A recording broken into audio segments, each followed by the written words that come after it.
बिस्मिल्लाहिर्रहमानिर्रहीम। Dear students, अस्सलामु अलैकुम वरहमतुल्लाहि वबरकातुहू।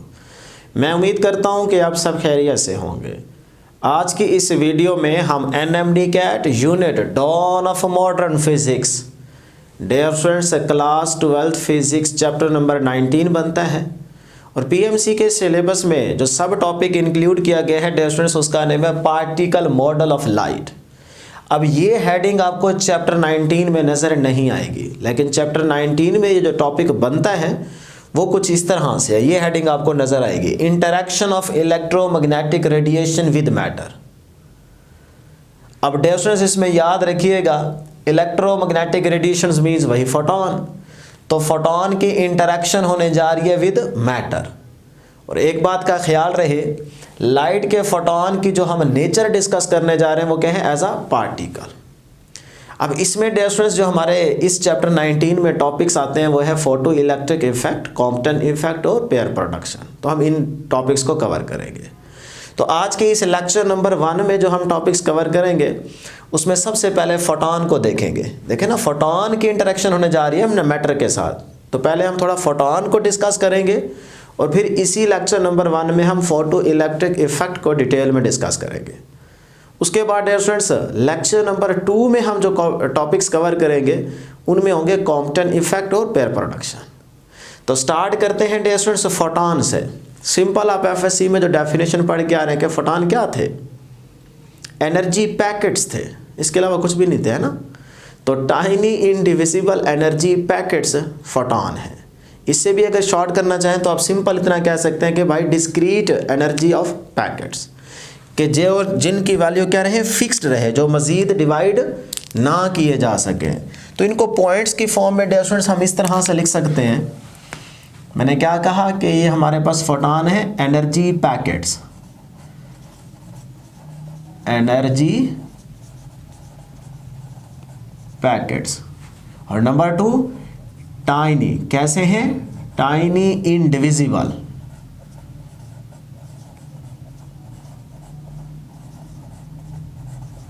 टाइनी इनडिविजिबल एनर्जी पैकेट्स हैं, ठीक है ना, जिनको मज़ीद डिवाइड ना किया जा सके।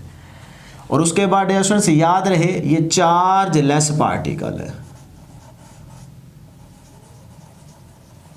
चार्ज लेस, यानी कि इस पे जो चार्ज Q की वैल्यू है वो क्या है, 0। क्लियर है जी। अब डियर स्टूडेंट्स फोटोन किस में होते हैं, जाहिर सी बात है इलेक्ट्रोमैग्नेटिक वेव में। तो अगर ये हमारे पास इलेक्ट्रोमैग्नेटिक वेव है तो अब डियर स्टूडेंट्स इसमें ये जो पार्टिकल्स है ना, ये बेसिकली क्या है, फोटॉन्स। ये जो मैं डॉट्स बना रहा हूँ ये बेसिकली सारे हमारे पास क्या है, इसमें इलेक्ट्रोमैग्नेटिक वेव में फोटॉन्स हैं, फोटॉन्स, ठीक है ना। तो फोटॉन किस में है, इलेक्ट्रोमैग्नेटिक वेव में। अब इसमें से डियर स्टूडेंट्स अगर मुझे एक फोटॉन की एनर्जी चाहिए, अगर मुझे इन फोटॉन्स में से एक फोटॉन की एनर्जी फाइंड आउट करनी हो तो अकॉर्डिंग टू क्वांटम थ्योरी मैं ये बात जानता हूँ क्या, कि डियर स्टूडेंट्स एनर्जी जो होती है वो डायरेक्टली प्रोपोर्शनल होती है किसके, फ्रीक्वेंसी के। किसके डियर स्टूडेंट्स, फ्रीक्वेंसी के, ठीक है। एनर्जी क्या होती है, फ्रीक्वेंसी के डायरेक्टली प्रोपोर्शनल होती है, कि अगर आप फ्रीक्वेंसी की वैल्यू बढ़ाएंगे तो फोटॉन की एनर्जी भी बढ़ जाएगी। तो इनका डायरेक्ट रिलेशन होगा, ठीक है ना। ओके जी। अब डियर स्टूडेंट्स इस डायरेक्टली प्रोपोर्शनैलिटी को यहाँ से ख़त्म करके हम एक कांस्टेंट लेके आएंगे और उस कांस्टेंट का नाम है जी प्लैंक्स कांस्टेंट। तो प्लैंक के अकॉर्डिंग जो एनर्जी का रिलेशन आ रहा है ना, क्वांटम थ्योरी है, तो E is equal to H into F। तो ये बन गई डियर स्टूडेंट्स हमारे पास इक्वेशन नंबर 1। अब देखें H इसमें क्या है, प्लैंक्स कांस्टेंट,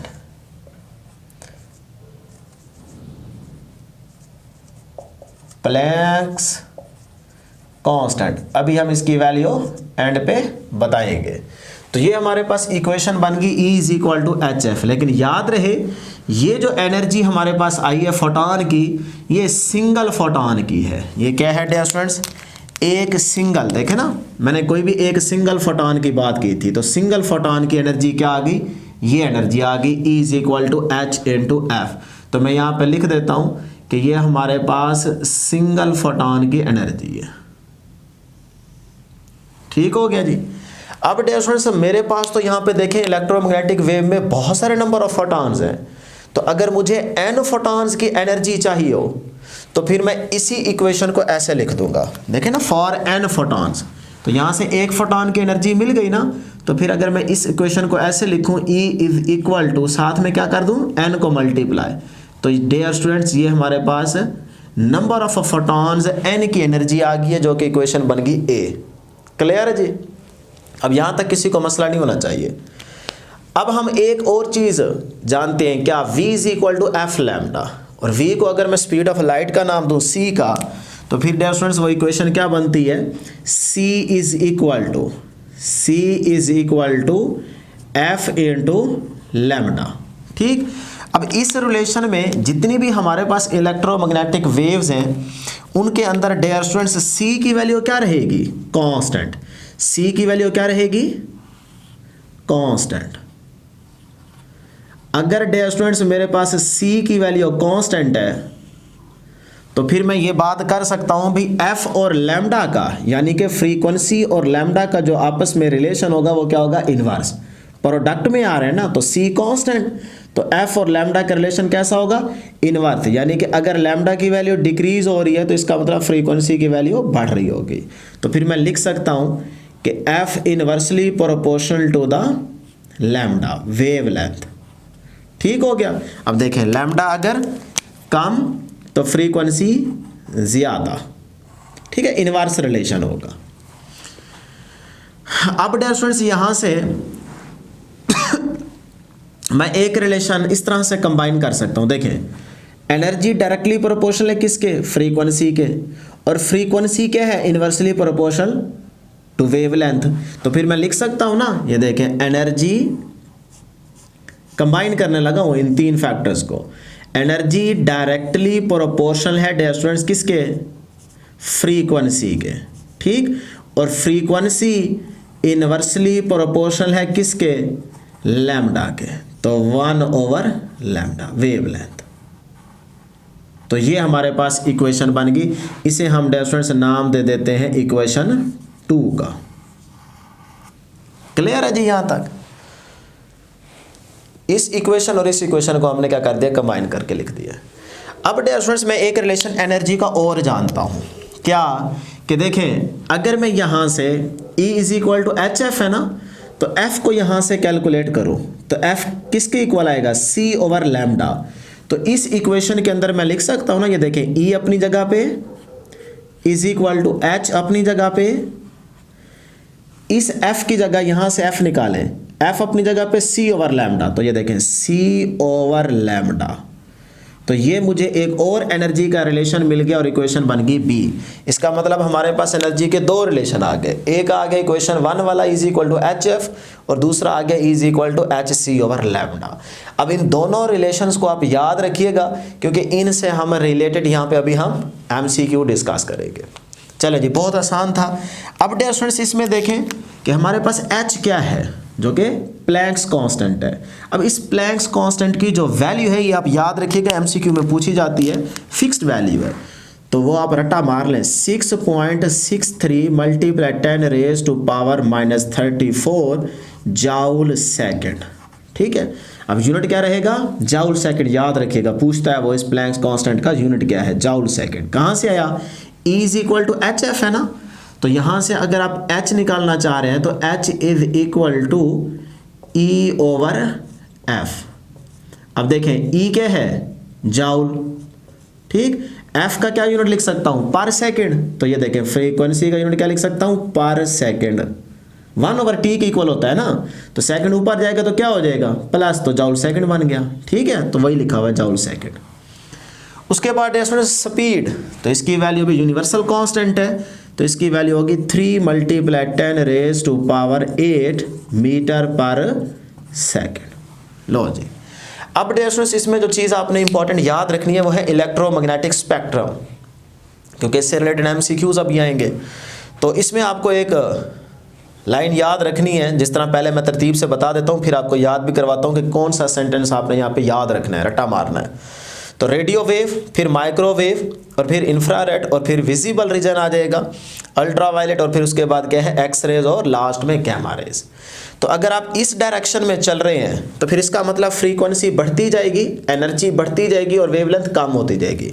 ऐसे चैप्टर 16 में ये आप याद करके आए होंगे, ठीक है, एफएससी में। तो फिर मैं ये बात यहाँ पे मेंशन करने लगा हूँ कि देखें, अगर आपके चलने की डायरेक्शन ये है, यानी कि इस तरह जा रहे हैं, रेडियो वेव, माइक्रोवेव, इंफ्रारेड, तो ये मैंने एरो यहाँ पे शो कर दी है। तो फिर याद रखिएगा फ्रीक्वेंसी बढ़ती जाएगी, फ्रीक्वेंसी बढ़ती जाएगी इस तरह, और डियर स्टूडेंट्स एनर्जी भी बढ़ती जाएगी, ठीक है ना, एनर्जी की वैल्यू भी इंक्रीज करती जाएगी, और वेवलेंथ लैम्डा, लैम्डा की जो वैल्यू होगी वो डिक्रीज करती जाएगी, ठीक है। ये तीन बातें आपने याद रखनी, आप जानते भी हैं। अगर हम विजिबल रीजन की बात करें तो इसमें कौन कौन से कलर आते हैं वो आप याद रख लें। इसके लिए एक आसान सा सेंटेंस, और वो है रेड लाइट है ना, पहले ROY, क्या बन गया, रोए, रोए, ठीक। आगे मैं लिखने लगा हूं रोए गी, ये देखें ऐसे, रोए गी लिखा गया। आगे लिखने लगा हूं बीवी, रोएगी बीवी, ये देखें बी और ये आ गया वी। तो आप इस तरह से याद रख लें, रोएगी बीवी। तो ये आपके पास विजिबल रीजन की लाइट्स आ गई। उसके बाद स्टूडेंट्स याद रखिएगा, इसके हमारे पास जो इसकी रेंज होती है वो क्या होती है, 400 नैनोमीटर टू 700 नैनोमीटर, ये विजिबल रीजन की रेंज आ गए। बस इतनी बातें यहाँ पे याद रख लें आप, जो कि आपको एमसीक्यूज में हेल्प करेंगी। अब इसको याद कैसे रखा जाए, देखिए ना, बच्चे रट्टा लगाते हैं, वैसे तो बहुत आसान है, लेकिन फिर भी अगर आपको भूल जाए कि पहले रेडियो वेव है, फिर माइक्रो है, फिर इंफ्रारेड है, तो अगर आप भूल जाए तो फिर इसको याद रखने का बहुत आसान सा एक सेंटेंस है, वो आप याद रख लें। क्या, देखें डियर स्टूडेंट्स, यहाँ पे लिखने लगा हूँ कि रोनाल्ड मैकडोनल्ड, रोनाल्ड मैकडोनल्ड एक बंदे का नाम है, रोनाल्ड, फिर लिखें मैकडोनल्ड, ठीक है, रोनाल्ड मैकडोनल्ड, ये एक बंदे का नाम है। वो तेरी ऐसी की तैसी, ओए होए अच्छा, रोनाल्ड मैकडोनल्ड इज वेरी, ठीक, वेरी अगली, यू बड़ा अगली, एक्सेप्ट, वो आपने अब यहाँ पे गौर नहीं करना कि ACCEPT होता है, बस फील करें, ठीक है ना, फील करना है यहाँ पे। एक्सेप्ट गैरी, GARY, गैरी, ठीक है ना। देखें, Ronald McDonald is very ugly except Gary, यानी कि रोनाल्ड मैकडोनल्ड एक बंदे का नाम है जिसने एक बदसूरत गैरी को कबूल किया, ठीक है, बहुत बदसूरत गैरी को कबूल किया। अब देखें, R कैपिटल रेडियो आ जाएगा, फिर M है माइक्रो आ जाएगा, फिर उसके बाद I है इंफ्रारेड आ जाएगा, फिर विजिबल V से आ जाएगा, और फिर क्या है U, तो UV आ जाएगा, फिर X देखें कैपिटल लिखा हुआ है तो X रे आ जाएगा, फिर G है तो G से बनता है गैमा, तो फिर गैमा रेज आ जाएगी। तो इस तरह आप एक सेंटेंस याद रख लें, Ronald McDonald is very ugly except Gary, तो आपको ये स्पेक्ट्रम याद हो जाएगा। और ये उसकी अगर डायरेक्शन है लेफ़्ट टू राइट तो फिर फ्रीक्वेंसी एनर्जी बढ़ती जाएगी और वेवलेंथ कम होती जाएगी। तो इतनी बातें डियर स्टूडेंट्स आपने लाजमी याद रखनी है, बाकी आपकी मर्जी है, जिस तरह से याद रखना चाहें आप रख सकते हैं। तो अभी फ़िलहाल जो हमने ये साइड डिस्कस की है, तो इसमें जितने रिलेशंस हमने पढ़े हैं एनर्जी के, उससे रिलेटेड यहाँ पे 2 MCQ डिस्कस कर लेते हैं। तो देखें डियर स्टूडेंट्स, सबसे पहले नंबर 1, अगर मैं आपसे कहूँ कि मेरे पास 2 बीम कह रहा हूँ, ठीक है ना, एक फोटॉन की बात नहीं कर रहा, रेड लाइट की बीम है एक और दूसरी ब्लू लाइट की बीम है। सपोज कर रहा हूँ कि इन दोनों की एनर्जी क्या है, सेम, एनर्जी क्या है सेम। ठीक, तो मुझे बताएं कि रेड लाइट के नंबर ऑफ फोटॉन्स ज्यादा होंगे या ब्लू लाइट के बीम के नंबर ऑफ फोटॉन ज्यादा होंगे। एनर्जी अगर सेम हो तो रेड लाइट की बीम और ब्लू लाइट की बीम में से नंबर ऑफ फोटॉन्स किस लाइट ऑफ बीम के होंगे। तो ये आपसे एमसीक्यू में पूछा जाएगा। ऑप्शंस दी होंगी, मैंने जस्ट एक क्वेश्चन के तौर पे आपको यहाँ पे एमसीक्यू बना के दिया है। तो अब जरा इसको गौर से देखिएगा। बीम ऑफ रेड लाइट है, एक फोटॉन की बात नहीं कर रहे, तो इक्वेशन क्या पढ़ी है, नंबर ऑफ फोटॉन्स के लिए ये ठहरी है, E is equal to NHF। अब एनर्जी तो दोनों की क्या है, हमने सपोज की हुई है सेम, तो फिर इसका मतलब NHF इसको मैं नाम दे रहा हूं F। कौन सी फ्रीक्वेंसी है, रेड, तो ये R, और यहां से भी क्या आ जाएगा R। H तो कांस्टेंट है ना, उसके साथ जरूरत ही नहीं है। और दूसरे नंबर पे डिस्टेंस यहां पे देखें NHF, F कौन सा, ब्लू, और ये N भी कौन सा, ब्लू। ठीक है, अब H से क्या हो जाएगा, कैंसल। तो यहां से अब जरा गौर करना है, फ्रीक्वेंसी अभी आपको रिलेशन याद कराया, देखें फ्रीक्वेंसी, तो ये खड़ा है रेड और ये ठहरा है ब्लू, इसलिए तो स्पेक्ट्रम आपको याद करवाया ना। तो ब्लू की फ्रीक्वेंसी क्या होगी, इस तरह अगर जा रहे हैं आप तो फ्रीक्वेंसी बढ़ती जा रही है, इसका मतलब ब्लू की फ्रीक्वेंसी ज़्यादा और ब्लू की वेवलेंथ कम। तो ब्लू की अगर फ्रीक्वेंसी क्या है, ज़्यादा,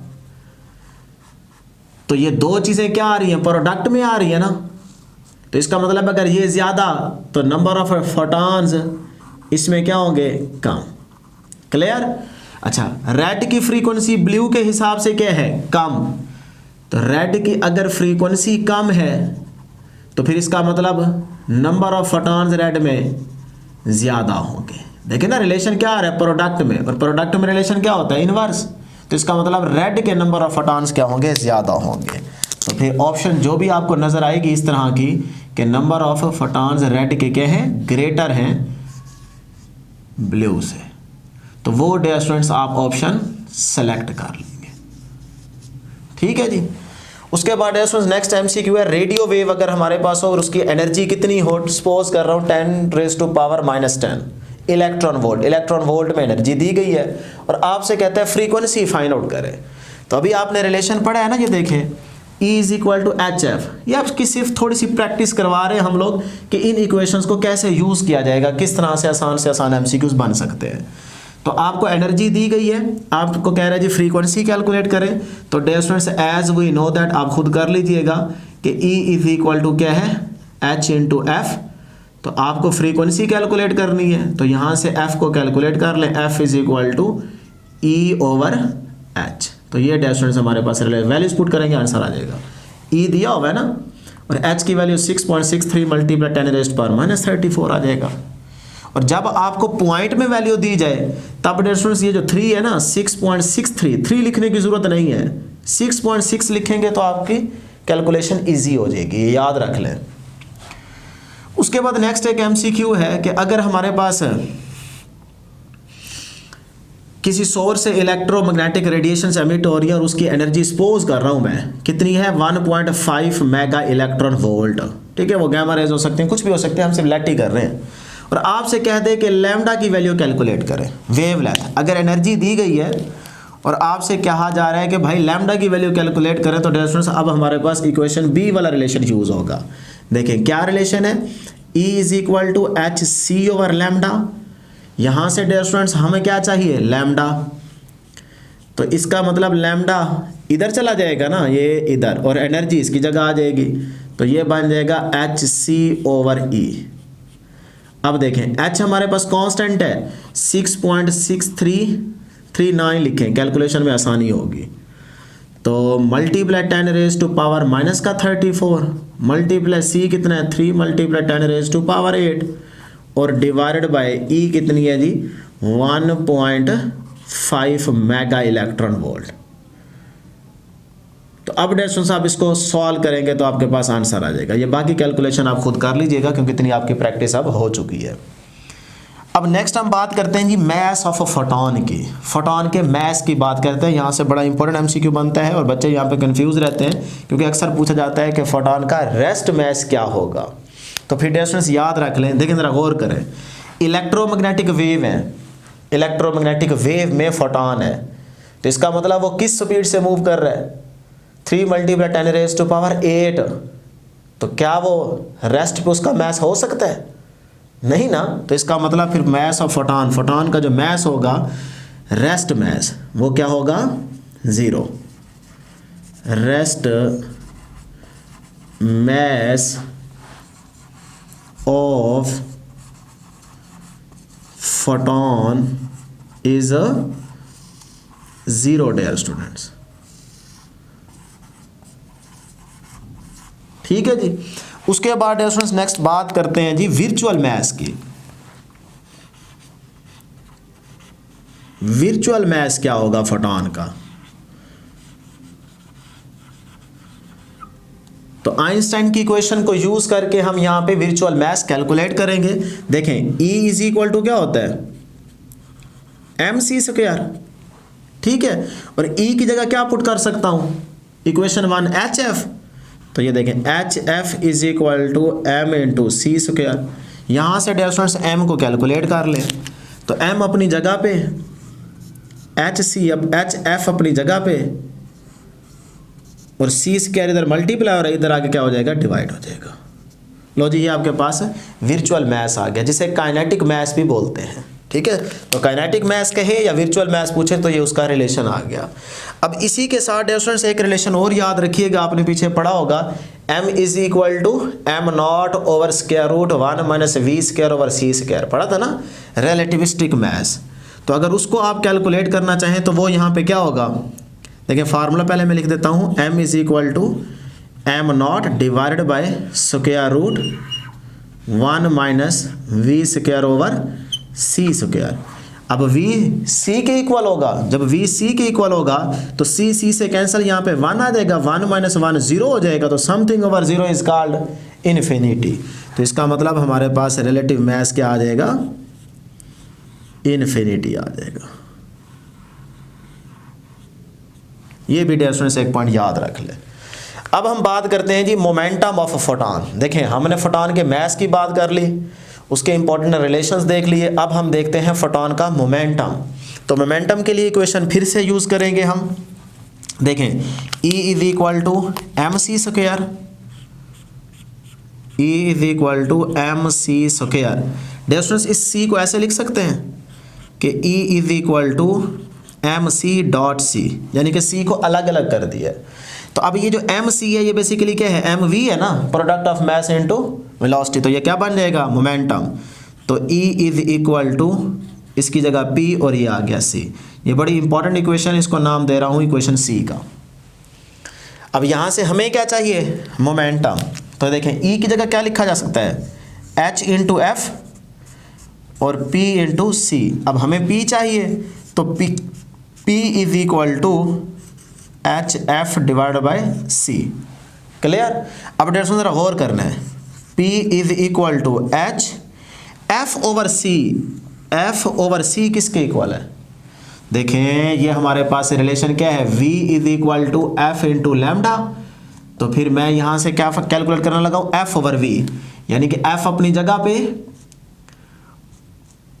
जगह पे, V इधर आके क्या हो जाएगा? डिवाइड, और लैम्डा उधर चला जाएगा, तो इधर 1 बचा ना, तो 1/λ। तो इसका मतलब F/v या c की जगह मैं लिख सकता हूँ 1/λ। तो F/c की जगह जब मैं लिखूंगा 1/λ, तो ये 1 को h से मल्टीप्लाई, तो इसका मतलब h बन जाएगा। तो फिर इसको ख़त्म कर दें और सिंपल आप लिख दें h/λ। ठीक है जी। तो ये आपके पास एक मोमेंटम का रिलेशन आ गया, जो कि लैम्डा के साथ कैसा रिलेशन है? इनवर्स। तो फिर मैं यहाँ पे लिखने लगा हूँ कि मोमेंटम का इनवर्स रिलेशन है डियर स्टूडेंट्स किसके साथ? वेवलेंथ के साथ। यही हमारे पास क्या कहलाती है? De Broglie wavelength, lambda. कि अगर लैम्डा की वैल्यू डिक्रीज कर रही है तो इसका मतलब मोमेंटम इंक्रीज कर रहा है, और अगर मोमेंटम डिक्रीज कर रहा है तो इसका मतलब फिर लैम्डा बढ़ रहा होगा। ठीक है जी। तो यहाँ तक डियर स्टूडेंट्स एक नज़र देख लें, फिर हम यहाँ पे एक MCQ डिस्कस करते हैं। तो MCQ की डियर स्टूडेंट्स हमारे पास स्टेटमेंट कुछ इस तरह से है कि एक फोटॉन का मोमेंटम दिया गया है P is equal to 2.2 multiply 10 raise to power minus का 9 kg मीटर पर सेकेंड, और आपसे कह रहे थे फ्रीक्वेंसी फाइंड आउट करें, यानी कि वहाँ पे तो ऑप्शंस होंगी ना, लेकिन यहाँ पे सिर्फ हमारा मकसद है आपको थोड़ी सी प्रैक्टिस करवाने का, क्योंकि अभी आपने यहाँ पे मोमेंटम का रिलेशन यूज़ किया है एनर्जी के साथ। तो फिर देखते हैं कि हम कैसे मोमेंटम को यूज़ करते हुए फ्रीक्वेंसी कैलकुलेट कर सकते हैं। तो डियर स्टूडेंट्स इस इक्वेशन को यूज़ करने जा रहा हूँ, इक्वेशन C को, E is equal to PC। तो ये देखिएगा E is equal to P into C। अब E की जगह क्या लिख सकता हूँ डियर स्टूडेंट्स, E की जगह लिख सकता हूँ H इंटू F, और ये PC वैसे का वैसे। अब हमें क्या चाहिए, हमें चाहिए फ्रीक्वेंसी।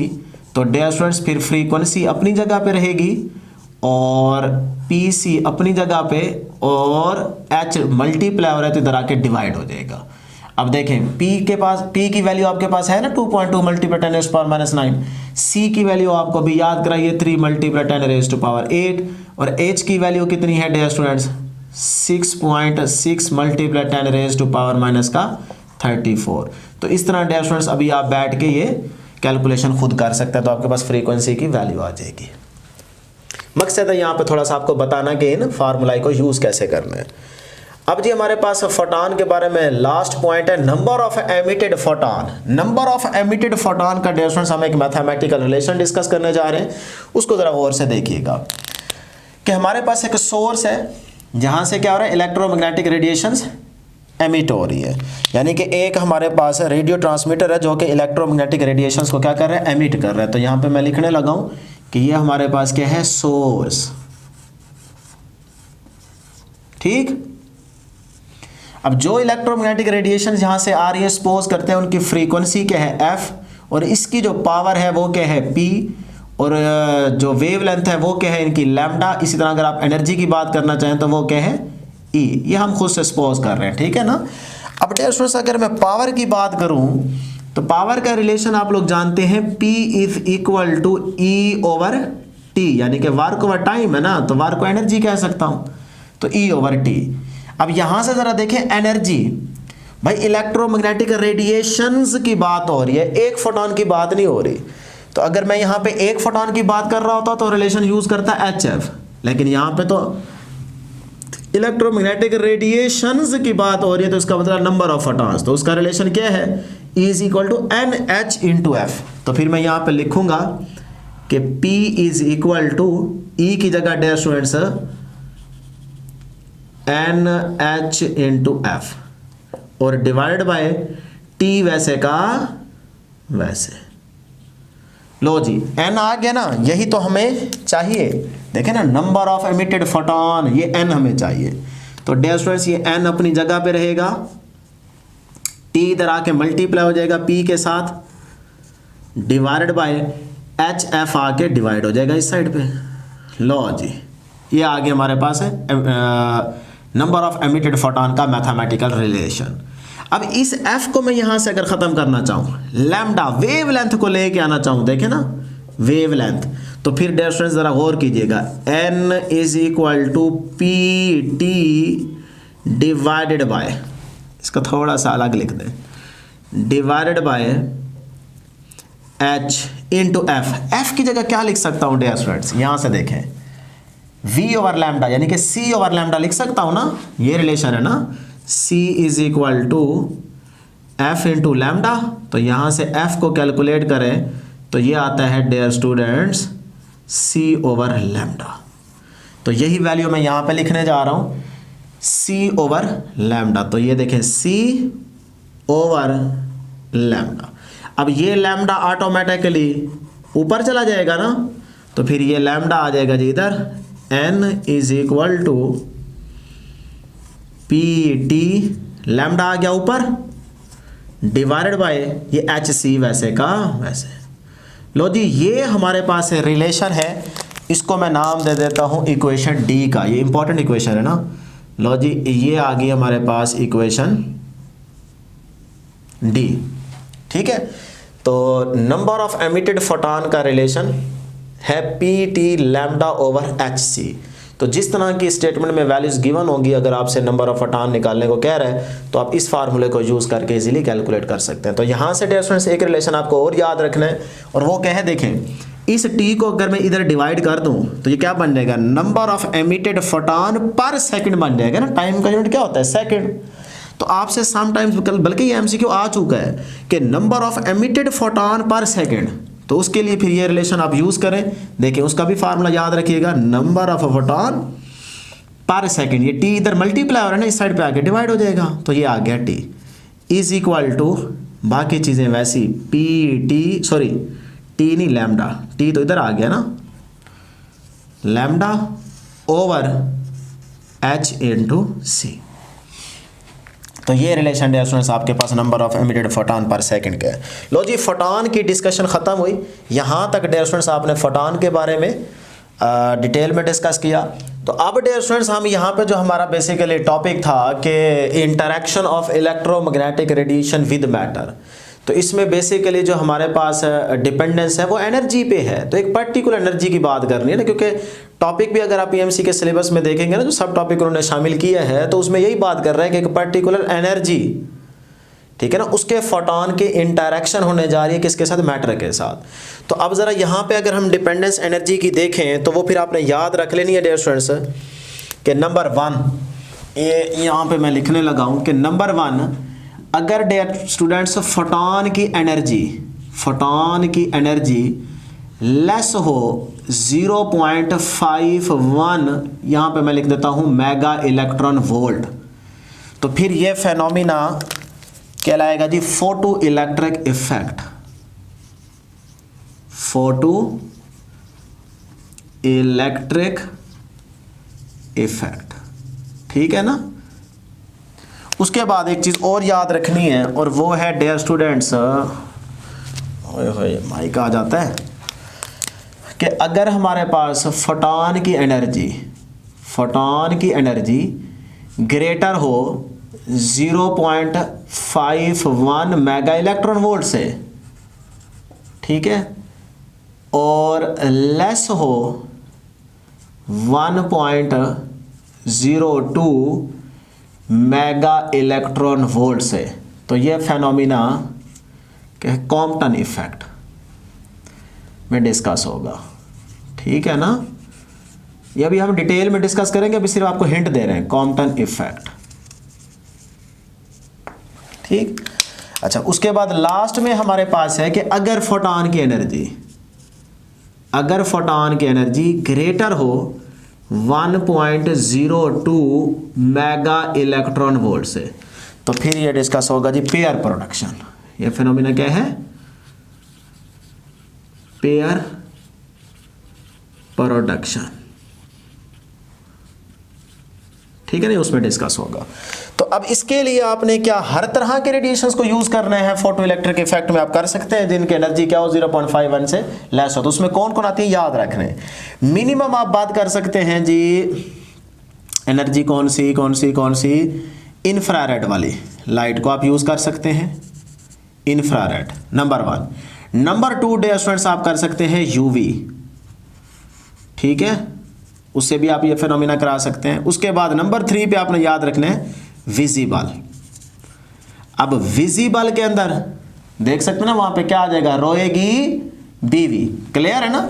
उसके बाद कॉम्पटन इफेक्ट में अगर ये बात कर रहे हैं इंटरमीडिएट है, तो पहले यहां पे अगर बात करना चाहे तो यहां पे हमारे पास हाई एनर्जी, तो वो है सिर्फ आपके पास गामा रेज, इनको आप यूज करेंगे।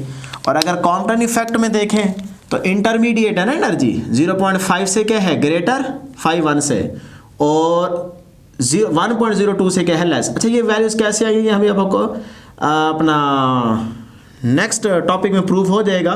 फिलहाल डियर स्टूडेंट्स आप सिर्फ ये याद रख लें। तो कॉम्पटन इफेक्ट में डियर स्टूडेंट्स आपके पास होंगी एक्स रेज, और इसी के साथ आप लो एनर्जी गामा रेज भी यूज कर सकते हैं। लो जी, अब सिर्फ इतनी बातें आप याद रख लें फिलहाल, क्योंकि वन बाय वन हम डिटेल में डिस्कस करेंगे photo electric effect, Compton effect और पेयर प्रोडक्शन को, तो वहाँ पे आपको मजीद समझ आ जाएगी। अभी हम जैसे नेक्स्ट स्लाइड के अंदर फोटो इलेक्ट्रिक इफेक्ट डिस्कस करने जा रहे हैं, तो उसमें फिर देख लें इंफ्रारेड यूज़ कर सकते हैं आप, यूवी और विजिबल, और फोटॉन की एनर्जी क्या होगी 0.51 से लेस होगी। तो अभी हम इसको डिटेल में डिस्कस करते हैं। अब है जी हमारे पास फोटो इलेक्ट्रिक इफेक्ट।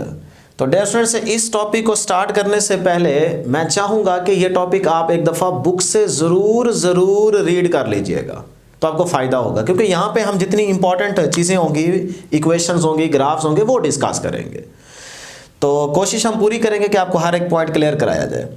तो डियर स्टूडेंट्स, आपने जो एफएससी में फोटो इलेक्ट्रिक इफेक्ट की डेफिनेशन की थी, वो ये कहा था कि भाई अगर हम एक सूटेबल फ्रीक्वेंसी की लाइट को या इंसिडेंट लाइट को फॉल करवाएं मेटल सरफेस पे, तो उस मेटल सरफेस से इलेक्ट्रॉन्स का एमिट हो जाना, ये प्रोसेस क्या कहलाता है, फोटो इलेक्ट्रिक इफेक्ट कहलाता है।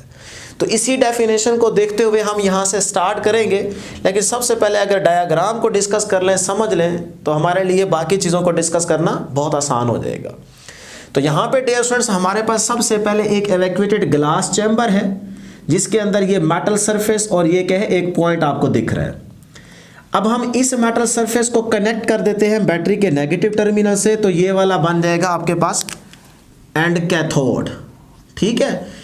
और इस जो कि आपको पॉइंट लग रहा है, इस पॉइंट को हम अगर बैटरी के पॉजिटिव टर्मिनल से कनेक्ट कर दें, तो ये देखें क्या बन जाएगा, ये एनोड। तो ये एंड बन गया एनोड और ये बन गया कैथोड। अब डियर स्टूडेंट्स, अगर हम एक सोर्स से सूटेबल फ्रीक्वेंसी की इंसिडेंट लाइट को फॉल करवाएं, शाइन करवाएं इस मेटल सरफेस पे, तो यहां से इलेक्ट्रॉन्स एमिट होंगे। जो इलेक्ट्रॉन्स एमिट होंगे वो इस एनोड की तरफ अट्रैक्ट होंगे, क्योंकि इलेक्ट्रॉन पे चार्ज क्या है, नेगेटिव, एनोड पे क्या है, पॉजिटिव। तो एनोड उन इमिटेड इलेक्ट्रॉन्स को कैप्चर करेगा और इनको पाथ देगा। तो इस तरह से वो इमिटेड इलेक्ट्रॉन्स इस सर्किट में मूव करना, तो flow of charges is called current. तो ये देखें ऐसे चलते हुए ये दूसरे एंड पे पहुंच जाएंगे, तो सर्किट कंप्लीट हो गया। तो इसका मतलब flow of charges is called. तो यहाँ पे एमिटेड इलेक्ट्रॉन्स यानी कि फोटो इलेक्ट्रॉन्स की वजह से क्या आ गया सर्किट में, फोटो इलेक्ट्रिक करंट आ गया। तो अब इन्हीं चीज़ों को थोड़ा सा हम यहाँ पे पहले बना लेते हैं, डिस्कस कर लेते हैं, फिर हम इसी से आगे स्टेप बाय स्टेप चलेंगे, तो आपको चीज़ें समझ आती जाएगी। तो देखें, जो अभी मैंने बात की उसको रिपीट कर देता हूँ कि भाई इस सोर्स से हमने सूटेबल फ्रीक्वेंसी की लाइट को क्या करना है, इस मेटल सरफेस पे फॉल करवाना है।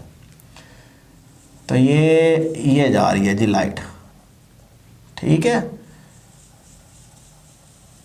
चले, अब इस सूटेबल फ्रीक्वेंसी की जो लाइट है यहां पे लिख भी देते हैं, सूटेबल फ्रीक्वेंसी की लाइट है। फ्रीक्वेंसी एफ है, अगर आप साथ में मेंशन करना चाहें तो एनर्जी ई है, और इसकी वेवलेंथ क्या है, लैम्डा, ठीक। अब जैसे ही इस मेटल सरफेस पे ये लाइट फॉल करेगी, तो इस मेटल सरफेस से डियर स्टूडेंट्स इलेक्ट्रॉन्स एमिट होंगे। क्या होंगे, इलेक्ट्रॉन्स एमिट होंगे। तो ये जो मैं डॉट्स बना रहा हूँ ये इलेक्ट्रॉन्स हैं, ठीक है ना, और ये एनोड की तरफ क्या हो रहे हैं, अट्रैक्ट हो रहे हैं।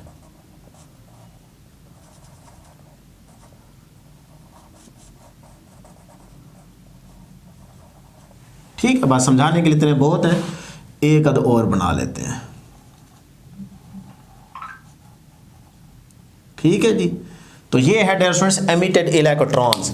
अब देखें, एमिटेड इलेक्ट्रॉन्स अट्रैक्ट होंगे एनोड की तरफ, मींस के एनोड इनको कैप्चर कर लेगा, और यहां से इलेक्ट्रॉन्स ये जा रहे हैं, पाथ मिल गया ना।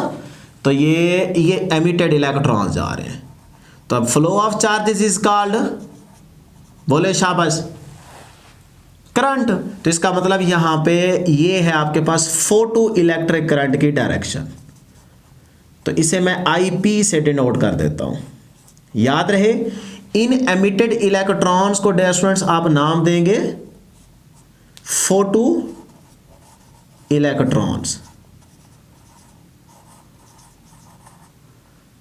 ठीक है ना, फोटो इलेक्ट्रॉन्स, ठीक। और करंट जो होगा इन एमिटेड इलेक्ट्रॉन्स या फोटो इलेक्ट्रॉन्स की वजह से उसे नाम देंगे फोटो इलेक्ट्रिक करंट। तो ये देखें ये उसको पाथ मिल गया, दूसरे एंड पे पहुंच गए। ठीक है ना, इस तरह सर्किट हो गया कंप्लीट। अब हमारे यहाँ पे 2-3 क्वेश्चन है, इतनी बात तो बहुत आसान है ना, आपको समझ आ जाएगी। पहला क्वेश्चन ये है कि भाई इस सोर्स से हर तरह की जो मर्जी लाइट हम भेजें तो मेटल सरफेस से इलेक्ट्रॉन्स एमिट हो जाएंगे। ये है पहला क्वेश्चन। तो इस पहले क्वेश्चन का आंसर दे देते हैं, ठीक है, ताकि आपको याद हो जाए ना, स्टेप बाय स्टेप चलेंगे तो आपको चीजें याद होती जाएंगी। डियर स्टूडेंट्स, याद रखिएगा अपनी मर्जी नहीं करनी, पहले आपने पता लगाना है कि भाई आगे जो मेटल सरफेस यूज कर रहे हैं ना वो किस मटेरियल की है, उसकी नेचर क्या है। जब तक आगे का पता नहीं चलेगा ना तब तक आप यहां से भी डिसाइड नहीं कर सकते।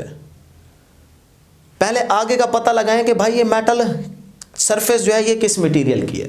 तो उसके लिए फिर याद रख लें, यहाँ पे एक छोटा सा हमने नोट तैयार किया है, आपकी बुक से ये बात हमने मेंशन की है कि अगर सीजियम की सिल्वर प्लेट यानी कि उसको कोटेड की गई है उसकी, तो अगर वो आप यूज कर रहे हैं तो फिर याद रखिएगा कम से कम एनर्जी की जो लाइट आप यूज कर सकते हैं वो है इंफ्रारेड। अगर इससे ज्यादा एनर्जी की यूज करते हैं तो बहुत अच्छा है, जल्दी इलेक्ट्रॉन्स एमिट होंगे, लेकिन आखिरी हद बता रहे हैं कि कम से कम इस मटेरियल की अगर ये प्लेट है तो फिर आप इंफ्रारेड लाइट को यूज कर सकते हैं। मिनिमम एनर्जी की बात कर रहा हूं, इंफ्रारेड लाइट, इंफ्रारेड, ठीक है ना। ये कम से कम अगर आप इंफ्रारेड लाइट का यूज करेंगे तो इस मटेरियल की मेटल सरफेस से इलेक्ट्रॉन्स एमिट हो जाएंगे। हाँ, अगर इंफ्रारेड से कम एनर्जी की रेडिएशंस को यूज किया और आगे मेटल सीजियम की है तो फिर इसका मतलब इलेक्ट्रॉन्स एमिट नहीं होंगे, फिर सॉरी माजरत है, ठीक है। दूसरी चीज, अगर कोई पोटाशियम या सोडियम की मेटल सरफेस प्लेट आप यूज कर रहे हैं तो फिर डियर स्टूडेंट्स इसके लिए याद रखिएगा कि जो एनर्जी की रेडिएशंस आप यूज कर सकते हैं वो सारी की सारी विजिबल वाली कर सकते हैं, विजिबल, ठीक। इसी तरह अगर कोई इसके अलावा मेटल्स हैं तो फिर अगर वो यूज कर रहे हैं तो फिर डियर स्टूडेंट्स उनके लिए आप यूज करेंगे यूवी। ये इस तरह से शॉर्टकट आप पॉइंट ये जा सकते हैं कि भाई अपनी मर्जी नहीं करनी, पहले मेटल सरफेस का पता लगाना है कि वो उसकी नेचर क्या है, उसका मटेरियल क्या है, वो किस मटेरियल की है, तभी आप यहां से डिसाइड कर पाएंगे कि किस एनर्जी की इलेक्ट्रोमैग्नेटिक रेडिएशंस को हमने फॉल करवाना है, या फोटॉन्स बोलें, लाइट बोलें, जो दिल करे। क्लियर है जी यहां तक। अब आते हैं जी, एक क्वेश्चन का आंसर हो गया। अब अगला क्वेश्चन, जब लाइट फॉल करेगी तो इस मेटल सरफेस से इलेक्ट्रॉन्स एमिट होंगे, क्या सारे इलेक्ट्रॉन्स यानी कि एमिटेड इलेक्ट्रॉन्स की सारों की एनर्जी सेम होगी? तो आंसर है नहीं। तो आंसर क्या है? नो।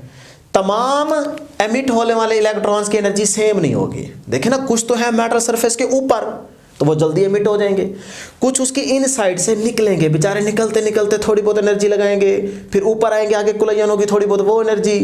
तो इस तरह देखें ना, उनकी एनर्जी और जो पहले निकले उनकी एनर्जी में फर्क है।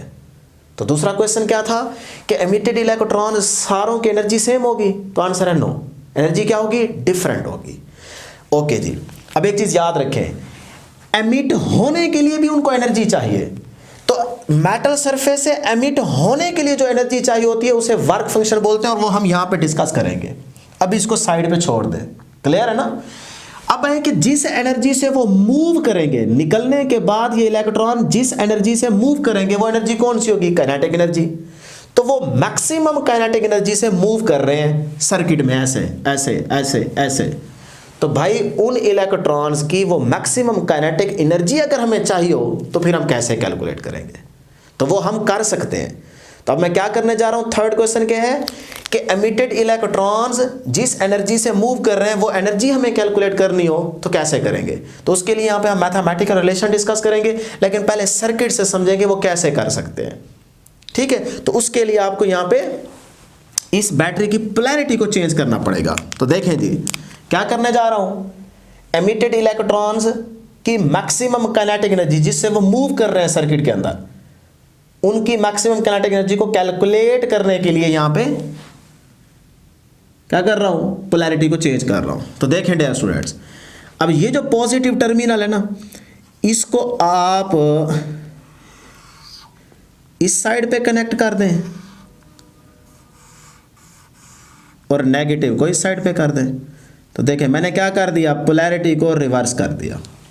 अब ज़रा गौर करना है, पोलैरिटी को हमने रिवर्स किया, ये एंड क्या बन गया, नेगेटिव। अब ये एनोड पे पोटेंशियल क्या है, नेगेटिव, और इस पे क्या है, पॉजिटिव। क्लियर। अब एमिटेड इलेक्ट्रॉन जो आ रहे हैं यहां से, जिनके पास मैक्सिमम काइनेटिक एनर्जी है, ये वाला एनोड पे अब पोटेंशियल क्या है, नेगेटिव। ये उनको क्या करेगा, रिपेल करेगा। अरे भाई इस तरफ नहीं आना, दूर दूर दूर, हुर हुर, है ना, यानी कि इनको रिपेल करेगा कि भाई मेरी तरफ नहीं आना। तो नेगेटिव नेगेटिव को रिपेल करेगा। तो अब वो जो जिनके पास थोड़ी बहुत एनर्जी थी वो तो जाएंगे रुक, वो कहेंगे अच्छा यार तू मना कर रहा है, ऐसा समझो यहाँ पे पुलिस चौकी है, ठीक है ना, पुलिस मना कर रही है कि भाई इस तरफ नहीं आना। तो वो बेचारे जो पीछे जिनके पास एनर्जी कम थी वो तो चुप करके बैठ जाएंगे, वो तो रुक जाएंगे, कहेंगे ठीक है भाई आपने कह दिया, हम नहीं आएंगे आपकी तरफ। अब कुछ करेंगे बदमाशी, क्योंकि उनके पास एनर्जी ज्यादा होगी। तो अगर उनके पास इतनी मैक्सिमम काइनेटिक एनर्जी है कि वो इस पोटेंशियल से क्या है ज्यादा, तो इसका मतलब वो तो फिर क्रॉस कर जाएंगे। तो अभी भी तो आप इमिटेड इलेक्ट्रॉन्स की काइनेटिक एनर्जी तो कैलकुलेट नहीं कर सकते। एमिटेड इलेक्ट्रॉन्स की मैक्सिमम काइनेटिक एनर्जी तब आप कैलकुलेट कर सकते हैं जब सर्किट में करंट क्या हो, जीरो। अब जिनके पास एनर्जी कम थी वो रुक गए, जिनके पास एनर्जी ज्यादा थी वो इस नेगेटिव पोटेंशियल से ज्यादा है, तो इसका मतलब इसको क्रॉस करके आगे चले जाएंगे। बात समझ रहे हैं। तो हमने उनको भी रोकना है, जो बदमाशी कर रहे हैं उनको भी रोकना है। तो कैसे रोकेंगे, ये सिर्फ फील करवा रहा हूं, ठीक है ना, फील करवा रहा हूं कि एनोड ना ये इधर बैठे वाले बंदे को कॉल करेगा, समझ लो इधर आप बैठे, ठीक है ना। अब ये जब मैक्सिमम काइनेटिक एनर्जी जिन इलेक्ट्रॉन्स के पास इस पोटेंशियल से ज्यादा एनर्जी थी, वो जैसे ही इस एनोड को धमकाएंगे ना, कह रहे हैं हट जा, हम कह रहे हैं हट जाओ, हट जाओ, हमारा रास्ता साफ कर दो, नहीं तो हम आपको ऐसी तैसी कर के निकल जाएंगे, ऐसे है ना। अब एनोड को खतरा पड़ गया है, कुछ को तो बिठा चुका है वो। अब एनोड ये आपको करेगा कॉल। यार ये मैं फील करवा रहा हूँ, हकीकत में कॉल नहीं करेगा, मैं सिर्फ फील करवा रहा हूँ कि एनोड आपको कॉल करेगा कि भाई कुछ इलेक्ट्रॉन्स के पास एनर्जी बहुत ज़्यादा है, ताकत, मेरी बात नहीं मान रहे, आगे आना चाहते हैं। हम कहेंगे अच्छा वो बदमाशी कर रहे हैं, एनोड कहेगा जी बिल्कुल वो बहुत बदमाशी कर रहे हैं। तो फिर आपको इसका मतलब आखिरी तो पसंद है नहीं ना, बदमाशी पसंद है नहीं ना, तो इसका मतलब आप कहेंगे अच्छा ये आखिरी कर रहे हैं, चलो हम इनका बंदोबस्त करते हैं। फिर आप क्या करेंगे, आप यहां से स्लाइडिंग कॉन्टैक्ट को मूव करवाएंगे। जैसे ही मूव कराएंगे तो इसका मतलब पोटेंशियल की वैल्यू को बढ़ाएंगे, तो इसका मतलब इस एंड पे आप बेसिकली इस स्लाइडिंग कॉन्टैक्ट को मूव करवा के पोटेंशियल की वैल्यू बढ़ा रहे हैं। आप इतनी वैल्यू इसको दे देंगे या इसकी बढ़ा देंगे एनोड वाले एंड की, क्या अब एनोड तकड़ा हो जाएगा हैं। अब कहेगा ओ, अब जो एमिटेड इलेक्ट्रॉन्स के पास मैक्सिमम काइनेटिक एनर्जी थी, जो पहले बदमाशी कर रहे थे, आप बैठ जाएंगे, अब नहीं जाएंगे, क्योंकि आपने यहां से एनोड की हेल्प कर दी ना, उस पर नेगेटिव पोटेंशियल को ज्यादा कर दिया। तो अब वो एमिटेड इलेक्ट्रॉन्स चुप करके बैठ जाएंगे, वो अब आगे नहीं आ सकते। तो सर्किट में अब चार्ज या इमिटेड इलेक्ट्रॉन्स मूव ही नहीं करेंगे। जब नहीं करेंगे तो करंट जीरो। तो इसका मतलब इस बैटरी की पोलैरिटी को रिवर्स करने से और स्टॉपिंग पोटेंशियल को इंक्रीज करने से, यानी कि ये पोटेंशियल बढ़ाने से इलेक्ट्रॉन्स रुक गए ना, तो इसका मतलब उस टाइम आपके पास पोटेंशियल क्या है, स्टॉपिंग पोटेंशियल। तो फिर मैं कह सकता हूं कि इस टाइम फोटो इलेक्ट्रिक करंट क्या हो गया है, जीरो। कब, जब आपने स्टॉपिंग पोटेंशियल अप्लाई किया, या आप सिंपल कहते हैं पोलैरिटी को आपने चेंज किया, रिवर्स किया। अब सर्किट में करंट हो गया डियर स्टूडेंट्स जीरो। अब फिर क्या होगा, अब देखें वोल्ट मीटर लगा हुआ है, तो आप यहां पे देख नहीं रहे होंगे जब करंट जीरो है तो इन दो एंड्स के बीच में देखें क्या है, वोल्ट मीटर। तो फिजिकली आप यहां पे चेक कर रहे होंगे कि भाई पोटेंशियल की वैल्यू क्या है।